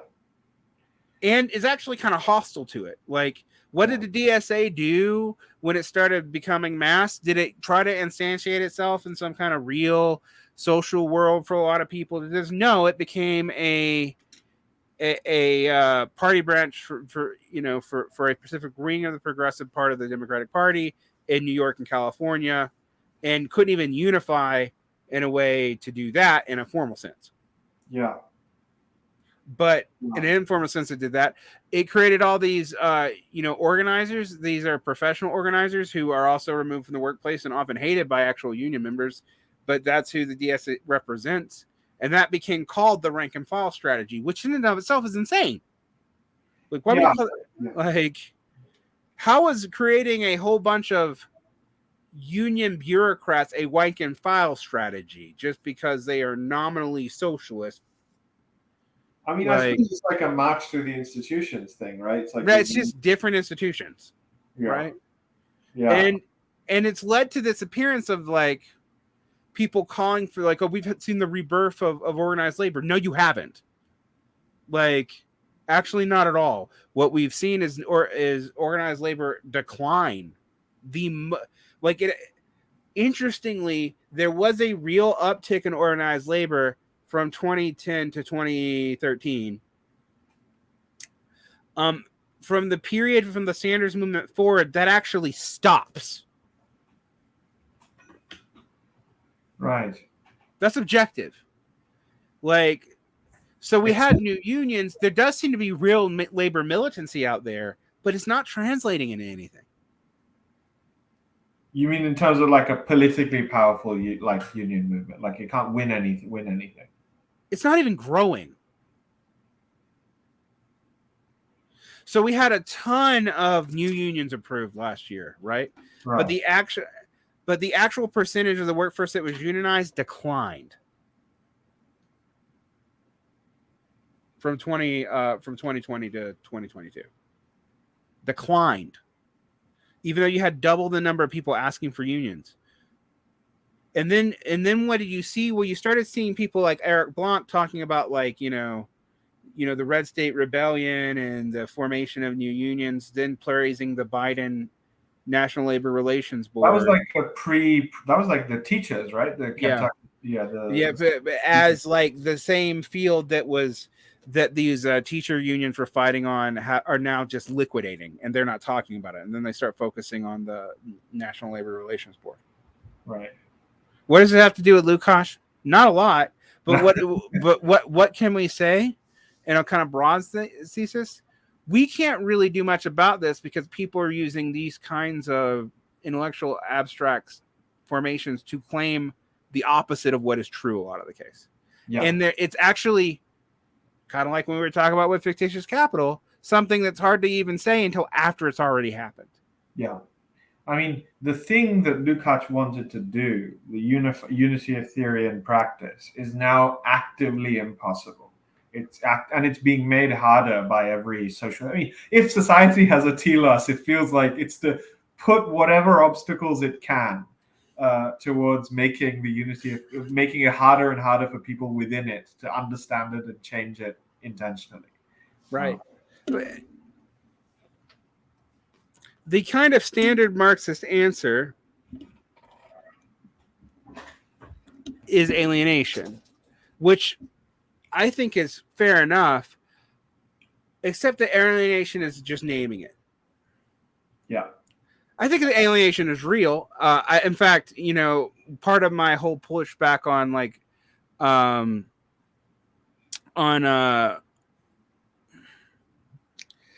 David Graeber's bullshit job thesis, I'm like, well, those jobs were bullshit until they went away, and then all of a sudden realized they were kind of important. But people are alienated from their work. The fact that they feel like it's not important is a sign of their alienated labor. It is not a sign of their job actually not being important. Yeah. Even if it's not super productive in the strict sense. And Graeber doesn't like that. Because Graeber's at war of Marxist categories. Graeber has a long historical tradition to just try to make categories he doesn't like disappear. Yeah. But he does have a wee bit of a counterpoint. Well, then what's causing the alienation? Why is it getting worse? Yeah. And you just keep saying capital, but what that's just renaming it. And that point's fair. Yeah. I just would like to point out, however, that the alienation does seem to describe what is going on better, but we also don't know the cause. But it's not because the jobs are bullshit. Yeah. Whatever people, the Marxist answer, the old Marxist answer is people are alienated from the product of their work. They literally don't see what their work is for, and thus it doesn't give them fulfillment. Yeah. But that's the part of Marxism that the most Marxists want to get rid of. Yeah, exactly. Which is but that's one of the few things that explains something. No, absolutely. And it's the thing Graeber likes, even though he won't say it. Right. Yeah. I mean, they might have said it, but it's I think the thing about this kind of Graeber stuff is that there is something right about the idea that in society nowadays, power is exercised through these weird impersonal bureaucracies and his Utopia of Rules book is actually much better than his Bullshit Jobs book. Yeah, I mean, this is weird impersonal bureaucracies, social media communication, the tech. Hidden mediation is now in a lot more places than just money. Yeah, exactly. I mean, this is the thing. Doug Lane is not completely wrong that media and communication is structurally interesting. I mean, I don't. But the idea the idea that it's a lever that you can push the way we used to think you could is not the right way to think about it. But there's definitely something right about the idea that we're looking in the wrong places. He thinks that all that communicative capitalism stuff is dumb, but that now he's on the whole everything is really just a literalization of the Patriot Act, and it's just the state directly controlling thing. The state controls the spectacle. He then cites De Boer's late theoretical apparatus as evidence, which is insane because it's literally just it's a metaphorical theoretical apparatus that he doesn't understand, can't be evidence for anything. Yeah. But it's Lukacs' evidence of reification. That's what is this Yeah, it's and he does that with Horkheimer too, and I have said this privately, but I'm going to say it publicly. I think that's intellectually vapid. But he does have a point that there's increasing entanglement between state actors. What he'll say, though, is it's the DHS is just expanding this, and this is really the Democrats, and it's the Democrats' dirty games. And I'm the DHS was even under the person appointed by Obama was the most friendly to Donald Trump. I don't know what you're on. Of the state agencies, making that the one that's secretly the handler of the Democrats through social media mediation is literally absurd. Yeah. Like, but maybe you're onto something about how the state has changed, but you also can't prove entanglement because what he's trying to disprove is like the Chomsky business indirect censorship. Yeah. And I'm like, but that also happens too. And you're trying to deny that that happens too because that complicates your assertion that this is just the state. Right? Yeah. But I guess the point, I mean, but I don't think, he may be wrong in all these specifics, but I don't think he's wrong in thinking that, like, this weird behind the scenes social media technology state nexus is, like, maybe not where all the action is, but definitely where more of the action is than, like, the workplace. Yeah, but he would not say that. Actually. No, I know he wouldn't say that, but like, even though that's how he acts, he would never admit that that's what his theory is actually implying.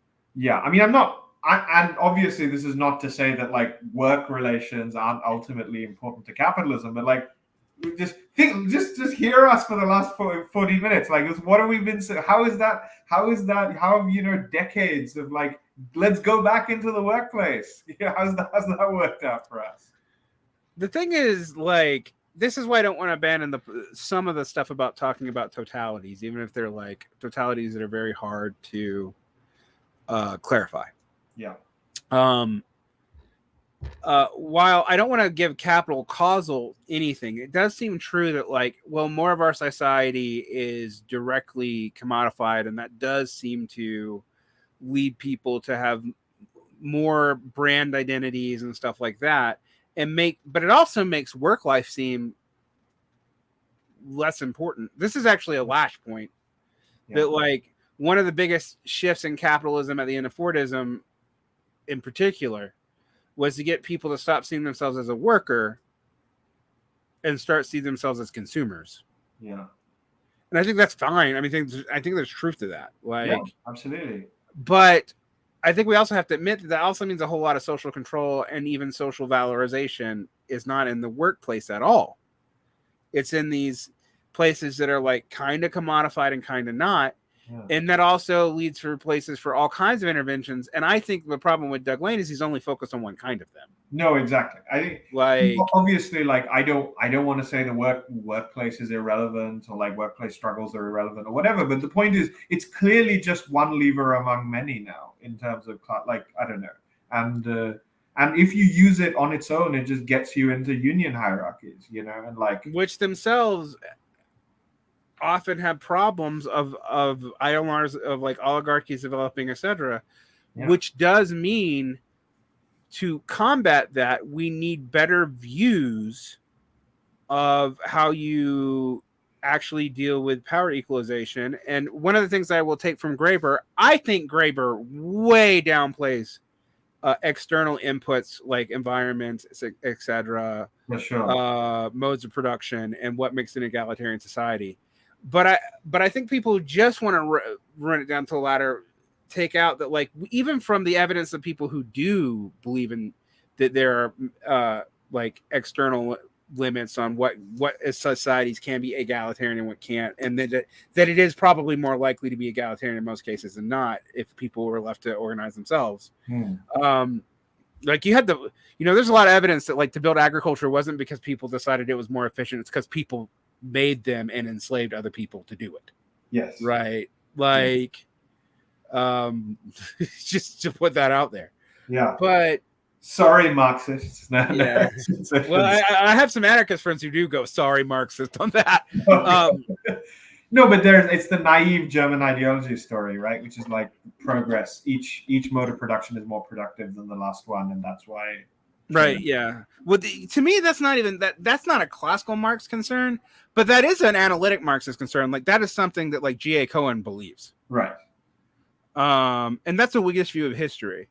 And I think one of my big internal debates about, how Marxist am I? If I think Marx actually has a unilaterally Whiggish view of history, then I'm not really a Marxist. I'm just going to go ahead and say that, because I'm like, I don't see any evidence for that. Yeah, this is, I mean, also, how is it supposed, like, how are people, like, how is the causal story actually supposed to work? Like, people care about efficiency. And so when a more efficient mode of production comes up, they automatically switch to it if they can. That's idealist bullshit. Like, come on. Like, you can't really, Yeah. yeah. Yeah. It's just, there's no evidence. There's also no evidence for it. There's also like, at least in terms of efficiency for what? Like, because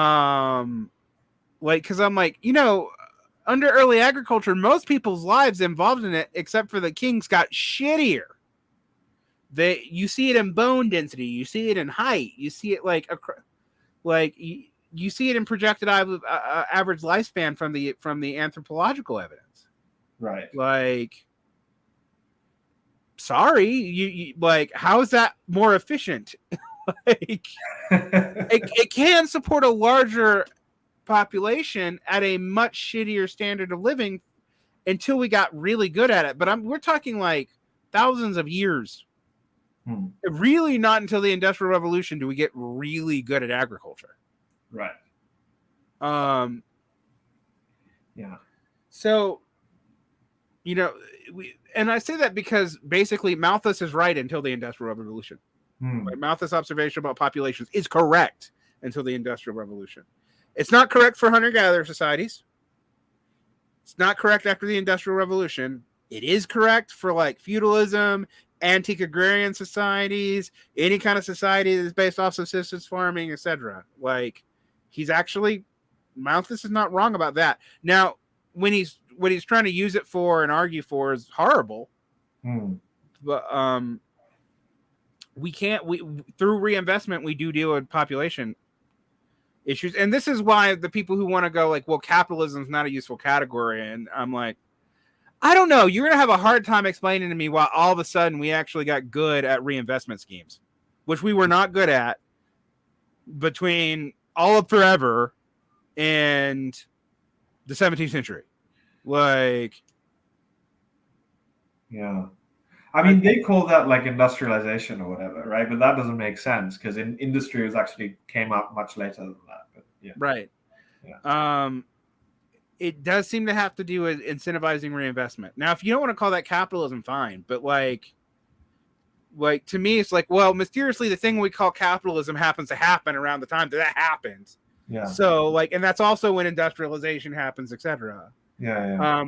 But I will say this sounds like I'm gone back on my things are too complicated to answer that way, but I think they are, because there's all other factors too. Like when my great search for like the moment where I could say this is capitalism, this is where it began.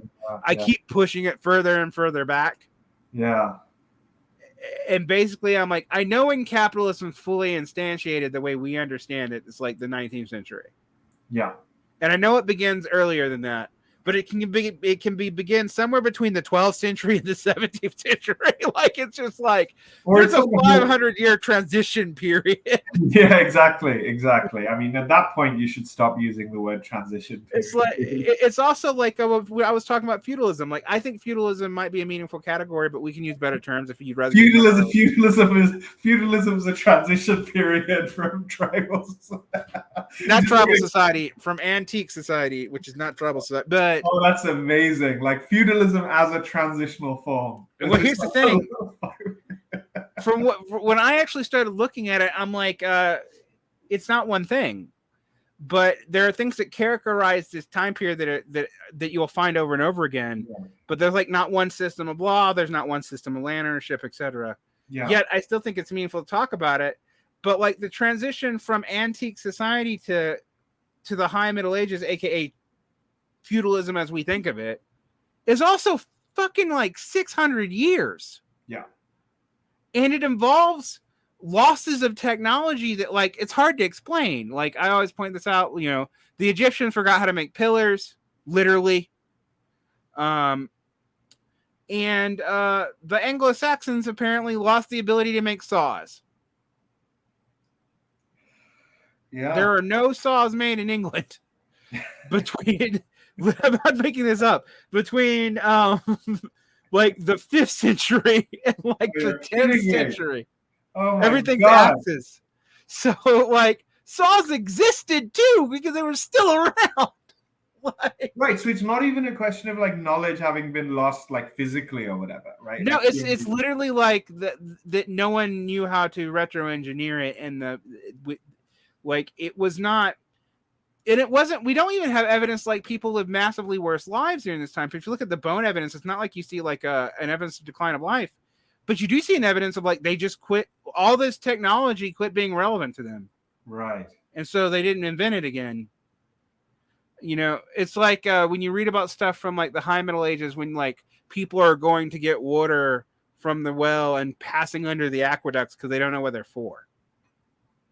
Yeah, no, I mean it's I mean the thing that really comes back to haunt us, and this is like This is something why I we don't should. believe in Whiggish history. But Yeah, no, yeah, exactly. It's crazy to believe in Whiggish history in that straightforward sense. Like, and you know, people forget stuff. This comes back to haunt us. It's like, you know, things really changed. Really, I mean, like, I don't know if I believe in like state capitalism necessarily in the beginning of the 20th century, which like starts off, which is what Lukacs is responding to, right? It's like state bureaucracies, large scale large scale industrial conglomerate, large scale industrial corporations, joint stock company, which is kind of part of the old trend. Mass democracy is not really a thing before the 20th century, you know, because the vote doesn't get extended, right? And, you know, and all these things, you know, kind of change the game a little bit. They don't change the game in terms of exploitation, alienation, all the basic stuff, but like, you know, politics doesn't work the same. And like Lukacs is partly responding to all of that. And, you know, I mean, this gets back to your stuff on Lasch as well, because Lasch is theorizing in like this kind of post 19th century world as well. Then, you know, we still haven't kind of thought through like all these changes. The regrettable century, right? That's still around, you know. Yeah. So that's that I think. I mean, in some ways, that is like the deeper legacy of Lukacs, because it's all these things that get theorized deeper later on. There's the theory and praxis stuff we've been talking about, but like, you know, his attempt to like combine Weber's theory of bureaucracy, the state, law with Marx, it's like that has been really influential. Just whatever you think about his dialectics, you know, it's at a sociological level, is like really had a big effect on. yeah, well, it's one of the things people who hate the Frankfurt School, like say Eric and Wright, still do the Weber plus Marx thing. Yeah. And let's also remind ourselves, Weber himself was doing German historical school plus Marx thing. Yeah. I said he was in the SPD. I've heard he was in the SPD. I guess I actually need to write the SPD for the historian, because I've heard other people say that there's no evidence he was in the SPD. And I'm like, well, damn it, which is true. Because it was definitely loosely associated with it until he ran as a liberal in like right before the like during the late Prussian period, because he dies like at the beginning of the Weimar period. So we don't have any